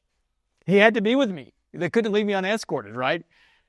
There weren't a lot of places for me to speak, but I knew I had to get better at speaking. I had to figure out, I've never spoken before. I didn't have any teacher or coach. I had a mirror that was in my parents' spare bedroom. I lived in my parents' spare bedroom the first 2 years I was out of prison, right? I mean, think about this for a second. I'm 40 years old. I just got out of prison. I'm on parole for the rest of my life. I got a job at the law firm making just above minimum wage, and I live in my parents' spare bedroom. That would have made a hell of a Tinder profile, wouldn't it? I would an eligible guy. Yeah, I don't know which way you ladies swipe on that guy, right? But I wasn't on Tinder. I wasn't on the dating. I was so afraid of all this stuff. But every night for 2 years that I wasn't speaking somewhere, I was practicing my presentation in front of that mirror in my parents' spare bedroom. I got in my reps. Anything you want to be good at in life, Randall, you gotta get in your reps. You don't just step into the podcast booth without doing your reps, right? You get your work in. You practice, right? You get good at what you do. So I practiced the presentation, and I really thought I was supposed to be speaking in the world of college football because I played college football. The problem was it's been 20 years since I took a snap. These coaches don't know me. I don't know them. But a buddy of mine in Houston calls me up. It was January 12th, 2017, 14 months out of prison. And he said, hey, man, get to Houston. Houston's 90 miles away. It's the Bear Bryant Coach of the Year Award. They're going to name the best coach of college football, the 8 best coach in this room. He said, I'll sneak you in. I got an extra press pass. He works for the media. So, man, I drive the 90 miles from Beaumont to Houston. I practice my elevator pitch. What I'm going to tell these coaches when I meet them, right?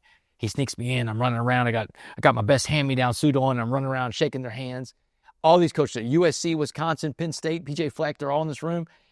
And I go up and I meet these coaches and I shake their hand and I give them a pitch of why they should bring me in to talk to their team.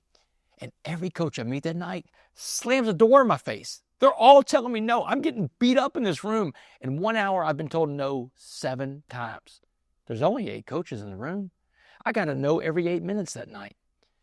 Now I'm in the corner Toyota Center. I'm licking my wounds. I'm feeling sorry for myself. And the voice in my head is screaming at me, go home. What are you doing here, Damon? The voice in my head is telling me I'm an imposter. I think everybody listening can feel like they were an imposter sometime, right?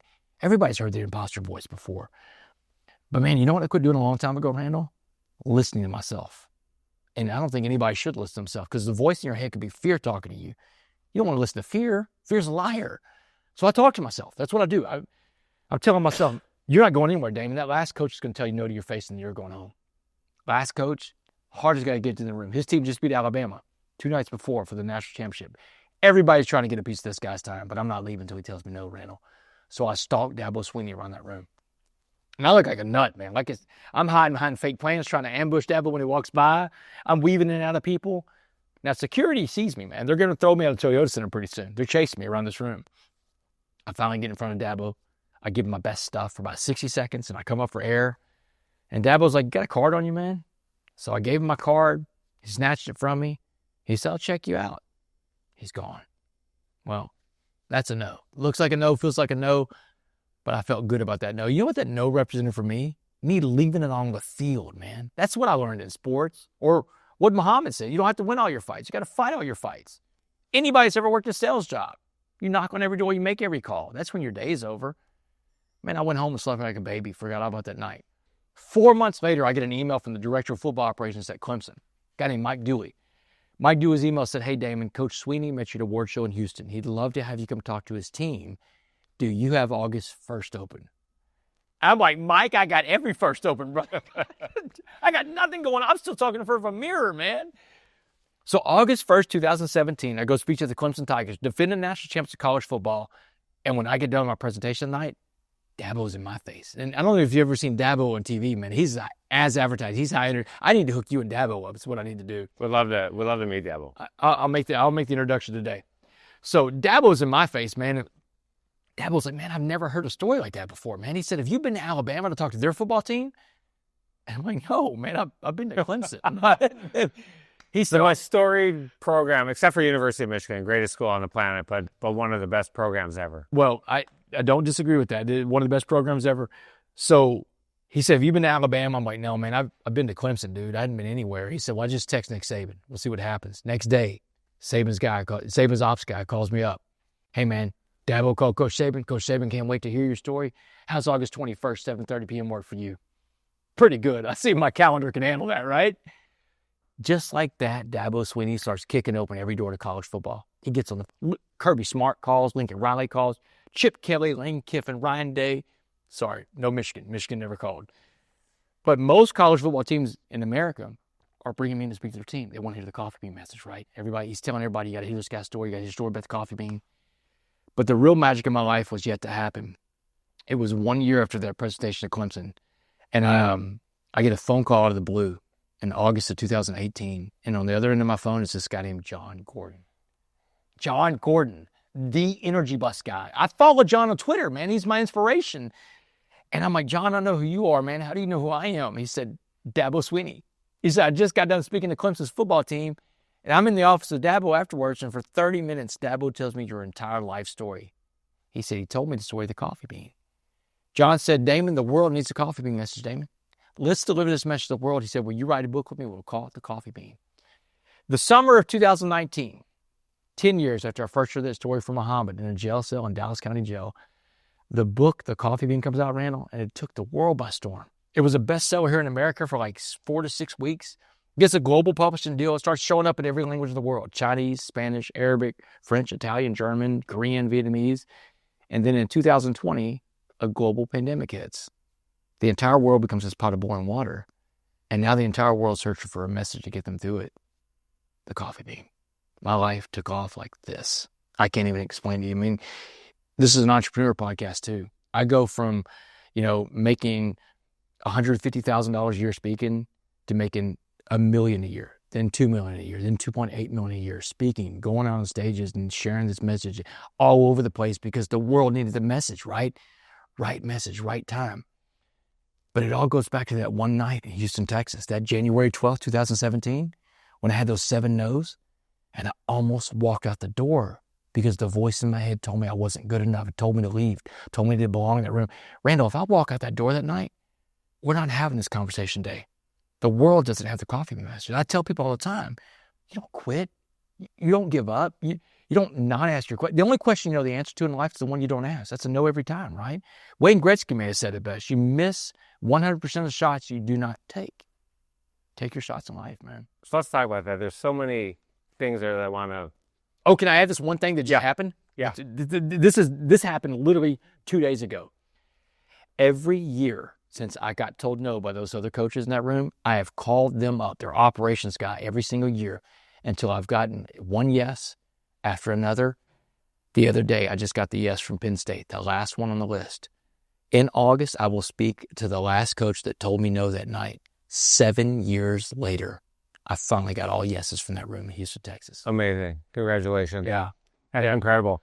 I do a lot of coaching, mentoring, summer interns, as you know. We have 36 interns every summer. I've got 7,400 applications this year. It's very hard to get a job with you, man. It's a teaching internship, and we want people who've got the work ethic, the drive, the hunger, and are willing to do the nitty-gritty, because a lot of people in today's world don't want to do the nitty-gritty. They don't want to do the tough work. But every intern and most young professionals, even people who are successful, don't have the guts to go up to someone at a conference. And, you know, these are people who are very famous people, right? This is Coach of the Year. There's a circle around these people. Yeah. Right? So you got 3 to 5 seconds, maybe 10 max, to go in and do your pitches. People are afraid to do this. They're afraid. What's your direct message? If you look into the camera and you tell everybody you're a college student, you're a young professional, there's a CEO over there, you know, you haven't met the CEO before, you haven't met the founder of the company, look in the camera. This is how I made my career, and this is how you made your career. But tell everyone what the message there is. Here's the message. Go and define what a bad day looks like, right? Let's define what a bad day is. A bad day, let's say it's when a marriage fails, a job gets lost, you know, maybe you fail a class, you're in your college, you had a bad grade, whatever. Someone dies, something happens to your kids, something happens to your pet. These are bad days. Let's define what a bad day looks like. Anytime you think you're having a bad day, ask yourself, is it really a bad day? Is it one of those days, right?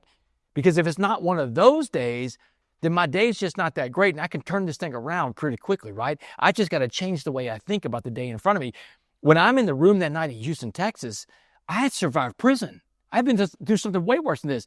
But I took the time to apply the perspective, because if I don't apply the perspective that night, the odds of me succeeding is so daunting. I'm going to walk out that room and listen to the voice of fear in my head. But I stopped and I applied a perspective. I'm like, Damon, this isn't a bad day. Even if this guy tells you no, it's just a no. It doesn't hurt. It's not like you're getting beat up in the day room again. Define what your bad days look like and compare your days to those days. Now, also, it's your mindset. It's always about you. It's never going to be about you. It's never going to not be about you, is what I'm saying.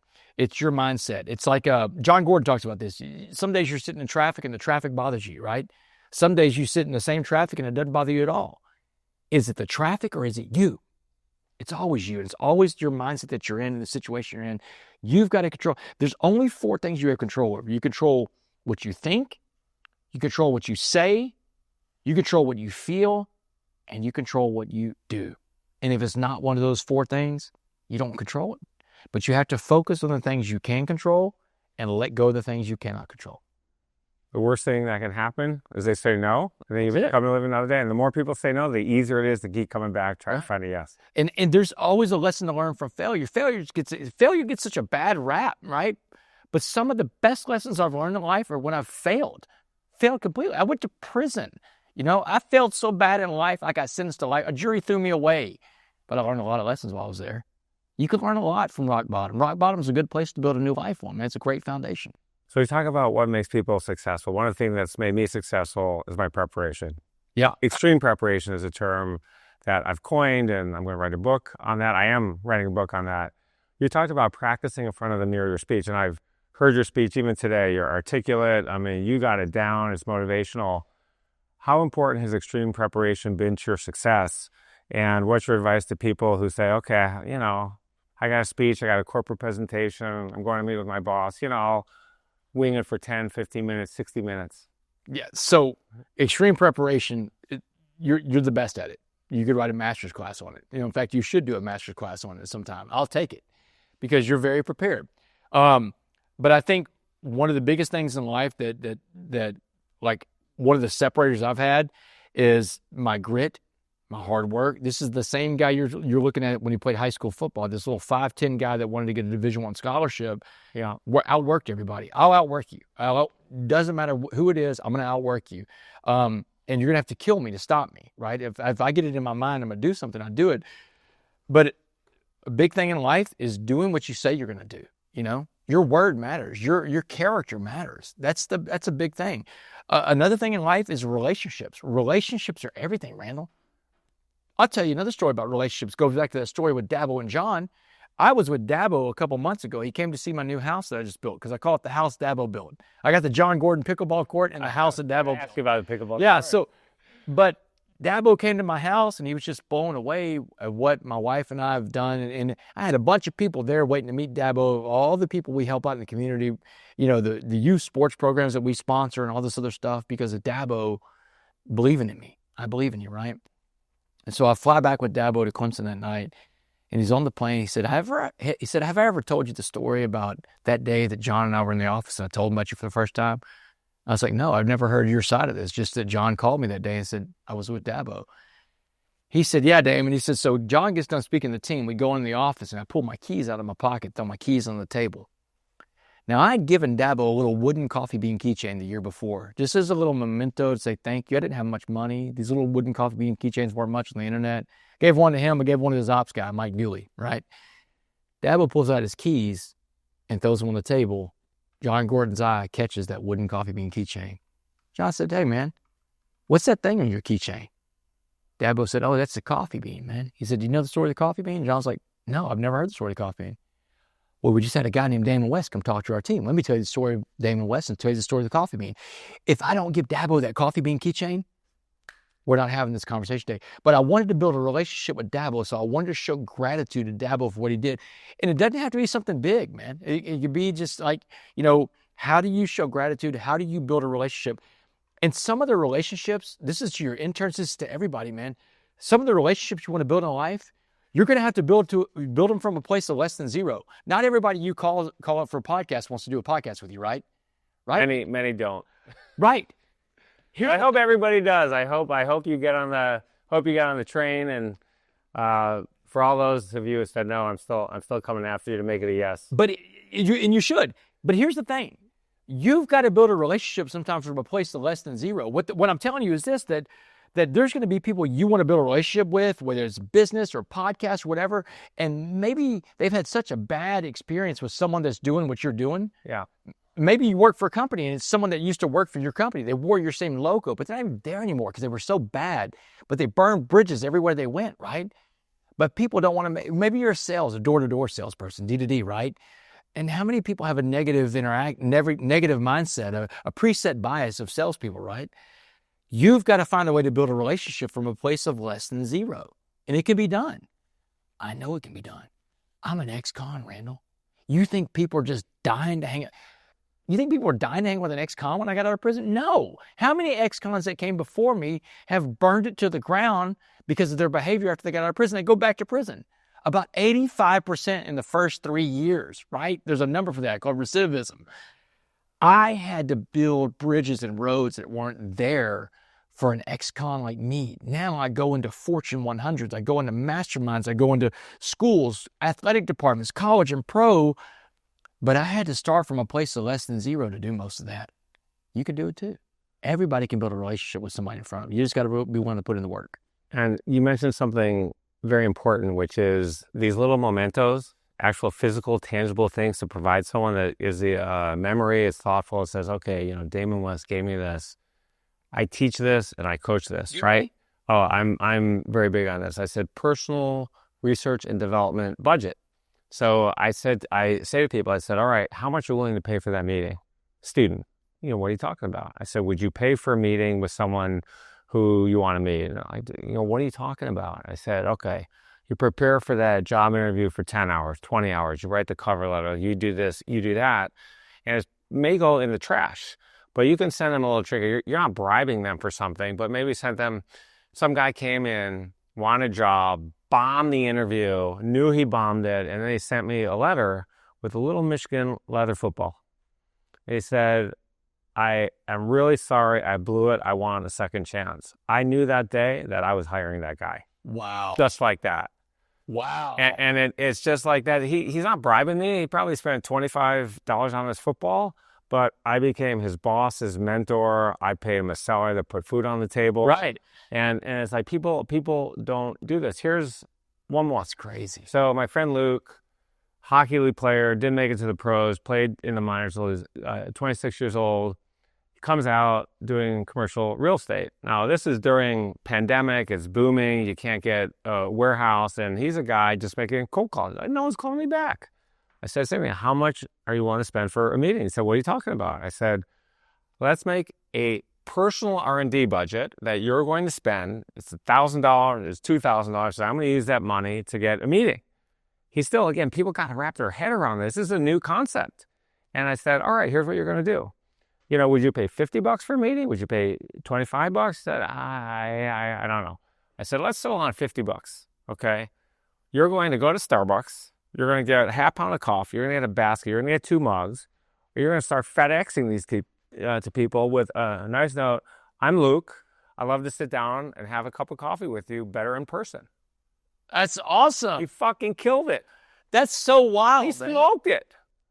This led to tens of thousands of dollars in commissions. I think his second year in business, it's a young kid. He made over $500,000 his second year as a professional. That's incredible. I'm sitting there, my wheels are spinning. Like, how can I do this with what I do? Yeah. And the more, and I'm thinking like the more success and the busier I've gotten in life, I've gotten away from that thing of giving these personal mementos that I did in the beginning. I need to get back to that, Randall. It's Dana White did my show, and Dana. Great episode too. I loved it. Thank you so much. Yeah, I think it's gone viral. It's just totally. You did so much research. You freaked him out. Yeah, a lot of my guys are freaked out. Mike Posner called me creepy at some point. He ran the 5K, and I knew his best time in high school, 18:01. He ran the 5K. That's better than my no. Okay. Yeah, I was thinking about my best time. I was like, no, that's good though. So Dana does my show, and I think, okay. He was generous to me. I interviewed him at this conference, big conference. Scale Global Summit in Vegas last May. Amazing conference. We're going to have it again. Well, now we're going to have it. They're going to have it again next May. Someone want to speak at it. You are going to speak at it. It's an unbelievable conference. We had, and I keep saying we, I'm not even a part of a conference. Kelly O'Connor runs a conference. She founded it. She does an amazing job. But they had everybody there from in the political spectrum. They had Boris Johnson, Hillary Clinton. They had William Barr. They had Dana, Steve Aoki, Mark Wahlberg. They had biohackers. It was one of the best conferences I've ever been to. And Kelly, this is my show. She said, hey, I love your show. You want to go interview someone on stage? I've never interviewed anyone on stage. I've got my podcast. She likes it. So go on stage, interview Dana. He cries on my show. People love it. And my son's a huge UFC fan. So when we're done, I said, hey, will you take a video for my son, Charlie? He shoots a video. Hey, man, Charlie, I can't believe, your dad didn't let you come here, but I'll tell you what I'm going to do. You can pick whatever fight, and one of these stories, yeah, it's on my story, which is amazing. So I said, Dana, will you do my show? So he does my show. It took 11 months, but, he finally did my show. We did it a few years ago. The episode came out, I think, a month ago, and I want to do something really nice for him. And so Matt Hickerson, my right-hand guy, superstar, says, all right, here's what we're going to do. And he finds Dana, his addiction, his love of fighting, professional fighting, came from boxing. Marvelous Marvin Hagler and Sugar Ray Leonard. Sugar Ray Leonard, You yeah. know, it was some of the biggest fights in the history of boxing. And he saw us fight on TV, and it lit him up. So we got him a signed ticket stub by both of those guys. Wow. From way back when I was 20 years old, something like that. And we gave it to him. I gave it to him as a thank you after he did my show. And it's these really special gifts. And yes, it was expensive. Yeah. It was very expensive. But Dana has been a great friend, brought value to my life. Right. I think he's a great guy. I've learned a ton from him. And I was very grateful that he did my show. And I knew it was going to help me professionally, and it really has. Yeah. So that's incredible. People got to be thoughtful. Don't just send, something generic. Correct. All right, let's talk about amazing people. So you got John Gordon, who calls you up out of the blue, and he actually got you in on a book deal and gave you some financial percentage that he didn't have to do. So when John calls me up that day, he says, hey, let's write a book. We'll call it The Coffee Bean. And because he said, Damon, the world needs a coffee bean message. This is before the pandemic. John said, Damon, the world needs a coffee bean message. Let's deliver this message to the world. My first response, Randall, was, John, you're John Gordon, man. You don't need me. You can have the coffee bean. Go write the book. I'll buy it. It'll be a great book. Enjoy. Have a nice life. John's like, whoa. He said, Damon, look, God showed me the cover of the book already. Your name's on it. Let's listen to God. Let's do this book together. He said, look, I tell you what, I'll split everything with you 50-50. And at the time, John's got a much bigger book deals now, but at the time, that book deal, he got $100,000 advance for the book. Yep. He said, so look, you do it with me, I'll give you half the advance, and we'll split all the profits 50-50 from here on out. And so we turned the manuscript in. I got my check in the mail for $50,000, and it came in. My then girlfriend, but now wife, Kendall, when the check came in 2019 for $50,000, she said, I know what you're about to do with that. I was like, yep, I've been looking forward to this. And I called my parents up. I said, hey, I lived with Kendall at the time. We just got our first house, and it's more money than I've ever seen, Randall. I mean, this is a $50,000 check to me. Called my parents up. I said, hey, y'all gonna be home? I gotta bring something, drop it off. They live about 10 minutes away. My dad's like, yeah, we're gonna be home. When I was going to my trial, my parents, who I'd made a colossal error in life, made a lot of bad choices. They still, remember Mom said she loved me unconditionally? They cashed in their retirement. They cashed in $50,000. My parents didn't make a lot of money either, Randall. They didn't make a lot of money at all. But they spent exactly $50,000 on my legal defense. And when I got out of prison, I told them I'd pay them back. I'm giving them like $125 a month at that point to try to pay back. I think I've paid back $3,000 the entire time I've been out of prison. But I drove over to the house that day, and my dad's like, hey, man, I thought you had something. Where is it? I pulled that check out. I gave it to him. He started crying, man. He's like, Damon, I don't know what to say. I didn't think we'd ever see this money again. I said, man, Mom told me debt's demand to be paid, and I owe you all that debt. There's your $50,000 back.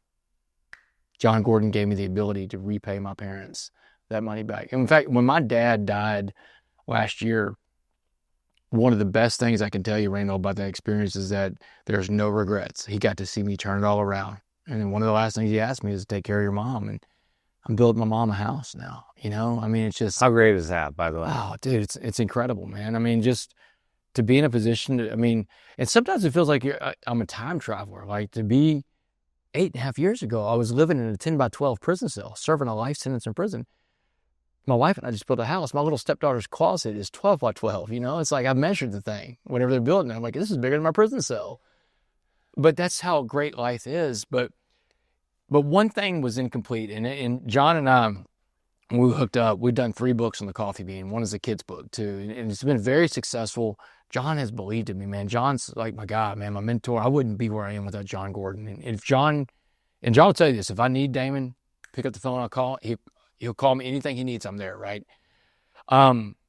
One of the things I was big on my list to do, because we were talking about these different things, and I was talking about relationship building, doing what you say you're going to do, telling your interns and people in college that everybody in general, the qualities to live by, integrity and accountability are so big, right? Integrity is who you are when no one else is watching. And accountability, man, that's hard to find in America right now. Because true accountability looks like this. I mean, we learned this in the 12 steps. You make a mistake, you own your mistake, and then you change the behavior that caused the mistake. So we're not making the same mistake over and over again, because people get tired of seeing that, right? So one of the things I had to do when I got out of prison was find Muhammad, right? I got to find this guy. I've got these books, the coffee bean, this message has come out. So I get out of prison, 2015. I go to Dallas County Jail and said, hey, I'm trying to find my friend Muhammad. Dallas County Jail was real nice about it. They're like, that's his Muslim name, Randall. I don't know what his real name is, right? Muhammad Ali used to be a guy named Cassius Clay, right? When a person converts to Islam, they get rid of their real name, take on a Muslim name. The only name he told me he went by was Muhammad. But I can't find Muhammad by Muhammad. They're like, we need a real name or a birthday. So I had to hope that one day he would find me. And here's how he finally found me.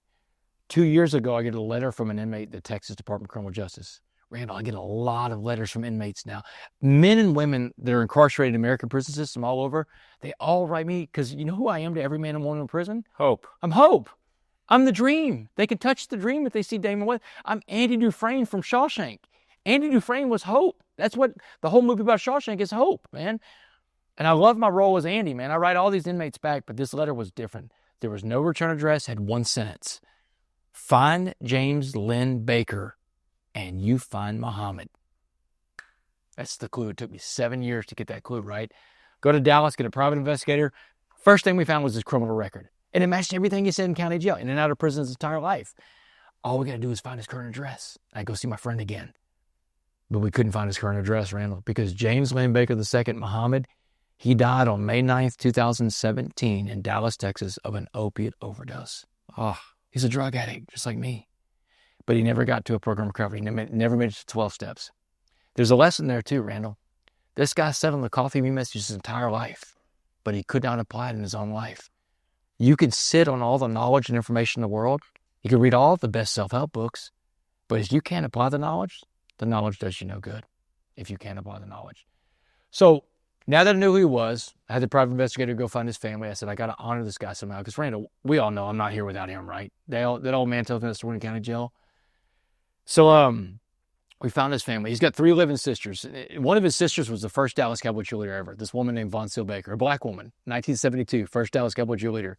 Yeah, Von Seal Baker. You can look her up. That's how there was a Texas Monthly story about it that the PI found. So he's got 3 living sisters, Visha, Von Seal, and Vanessa Baker. Called these ladies one night. I told them a story about the time that I met their brother in county jail, the message he gave me, and what I was able to do with that message, both in prison and out of prison. And I told his sisters, I said, I don't know what your feelings are about your brother and the choice he made in life, but let me tell you something about your brother that I know that you don't know. Your brother impacted at least one person while he was on this planet, me. And I'm going to impact the entire planet with the message he gave me. I said, what high school did y'all go to growing up? Because I got an idea how to honor your brother. You know, when James and I were in county together, he told me he was from the poorest, most inner city, urban part of Dallas. And the sisters confirmed all that. They said Dallas Lincoln was the name of the high school they went to. Dallas Lincoln is the inner city you get in Dallas. That's South Dallas, Randall. That is inner city of Dallas, right? So I said, great. Here's what I want to do. Every year for the rest of my life, I'm putting $10,000 into a trust for a scholarship in your brother's name. We'll call this thing the James Lynn Baker II Be a Coffee Bean Scholarship. And I would love it if your family picked that winner every year. So that every year, one little boy or one little girl that grows up in South Dallas, they get a better chance at life through an education, because these 2 guys met up in county jail back in 2009.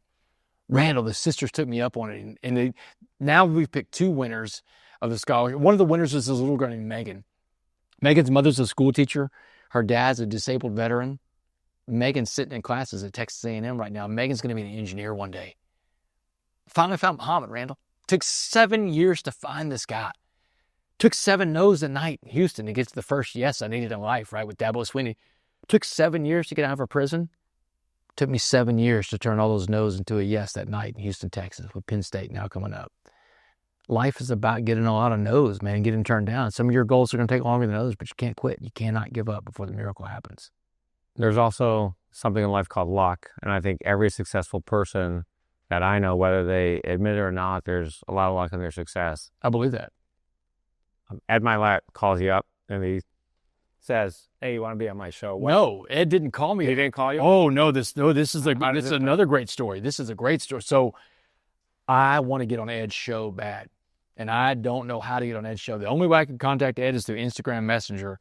And this guy, I know him, Ed. Ed's a good friend of mine. He gets 9,000 messages a day through DMs, right? John McGordon becomes friends with Ed Milet. John, man, will you talk to Ed about getting me on the show? John talks to him. They're very close. Yeah, they're very close. Yeah. So it didn't happen right then. Dabo Sweeney becomes friends with him, and Ed is on his story talking about his daughter goes to Clemson. She just graduated a couple weeks ago. And so he's like, he's on the story saying, I'm going to see Bella at Clemson. I'm going to meet Dabo Sweeney. Well, I called Dabo up. Dabo, man, Ed Violette's going to talk to you. Will you talk to Ed about me and see if I can get on the show? Dabo calls me up that night. Hey, man, I talked to Ed. I think it's going to happen. Still doesn't happen yet. But I keep persistently sending Ed videos and stuff like that. Hey, Ed, I'd like to come on. Here's what I want to talk about, stuff like that.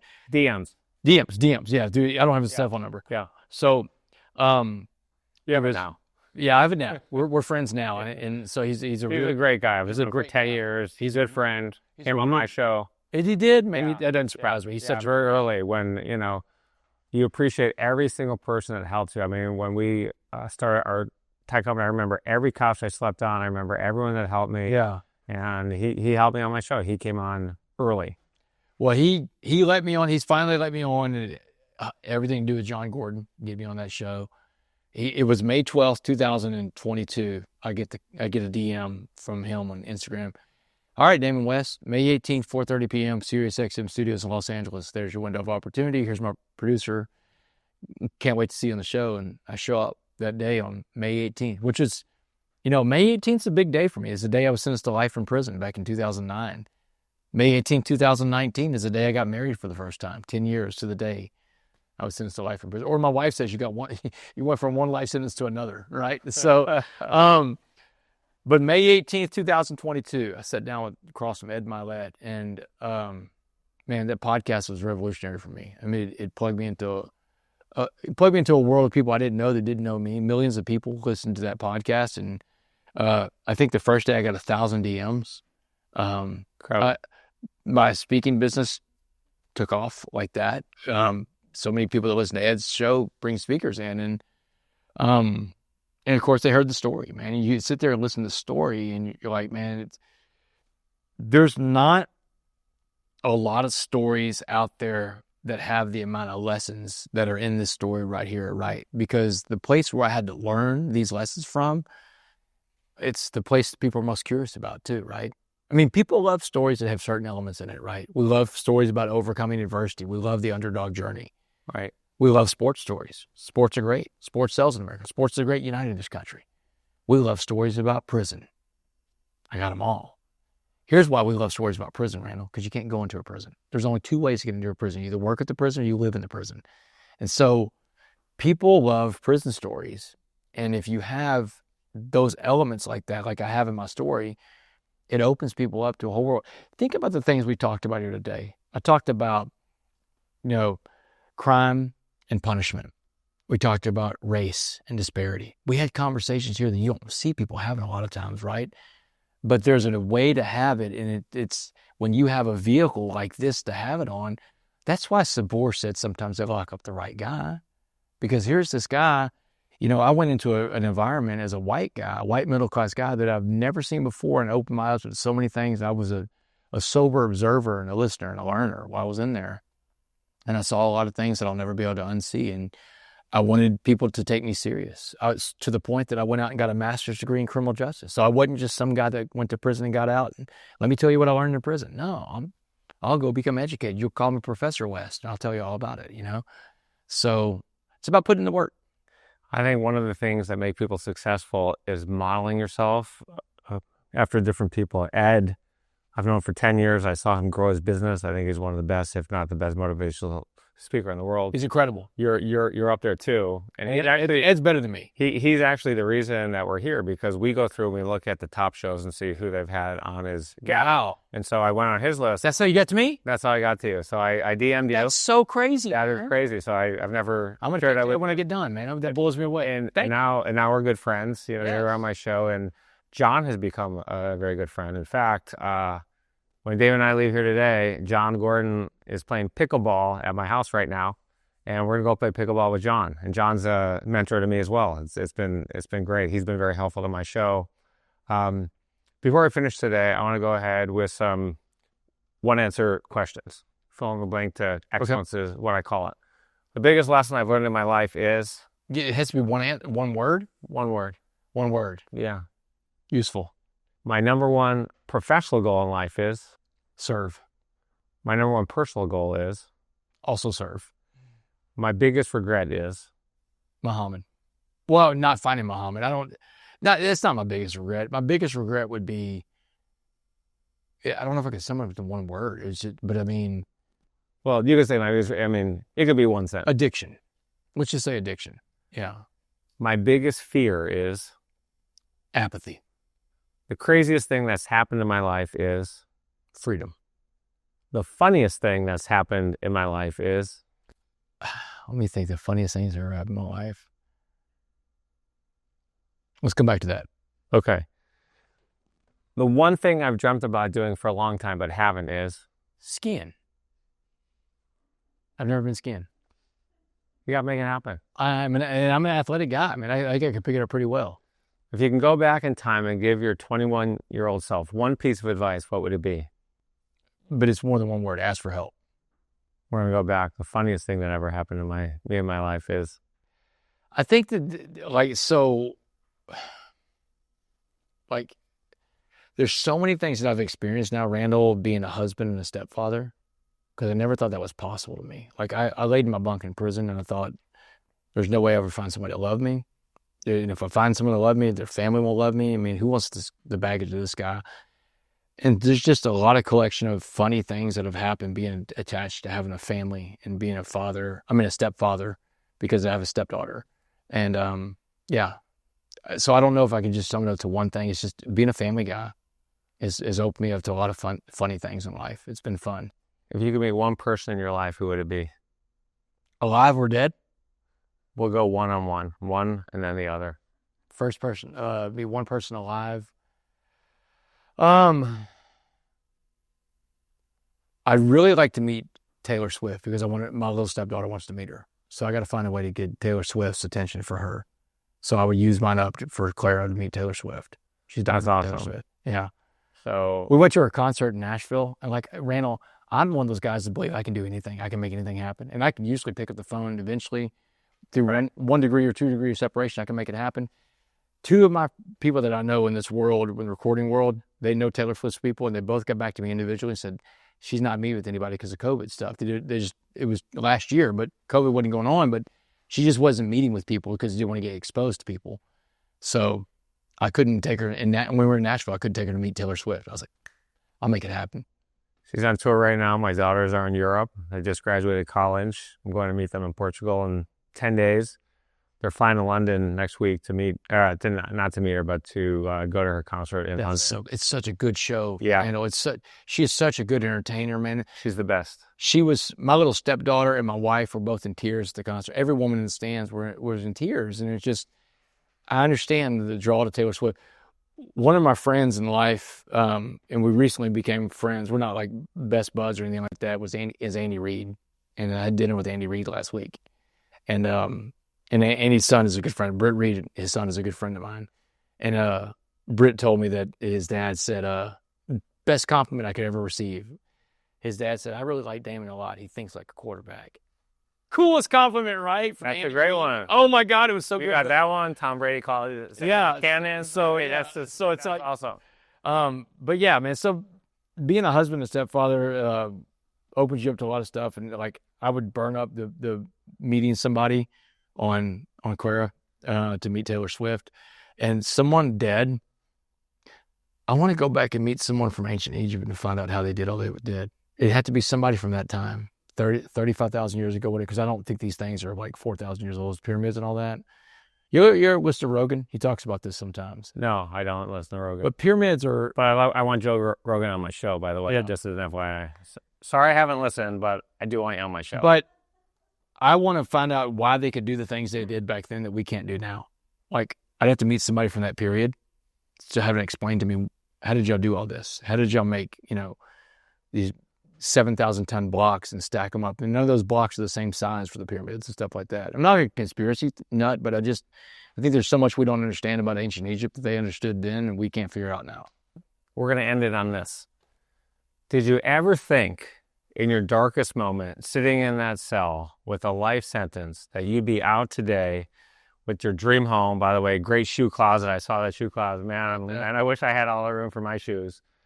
By the way, we got shoe game going here, you know. Jordan 3s. Yep. Travis Scott. But did you ever think, sitting in that darkest moment, and you got life in prison, you're never getting out, to where you are today, dream house, buy your mama house, making $3 million a year, being one of the most coveted motivational speakers in the world? And what's the message to people? Look in the camera and tell people what that message is.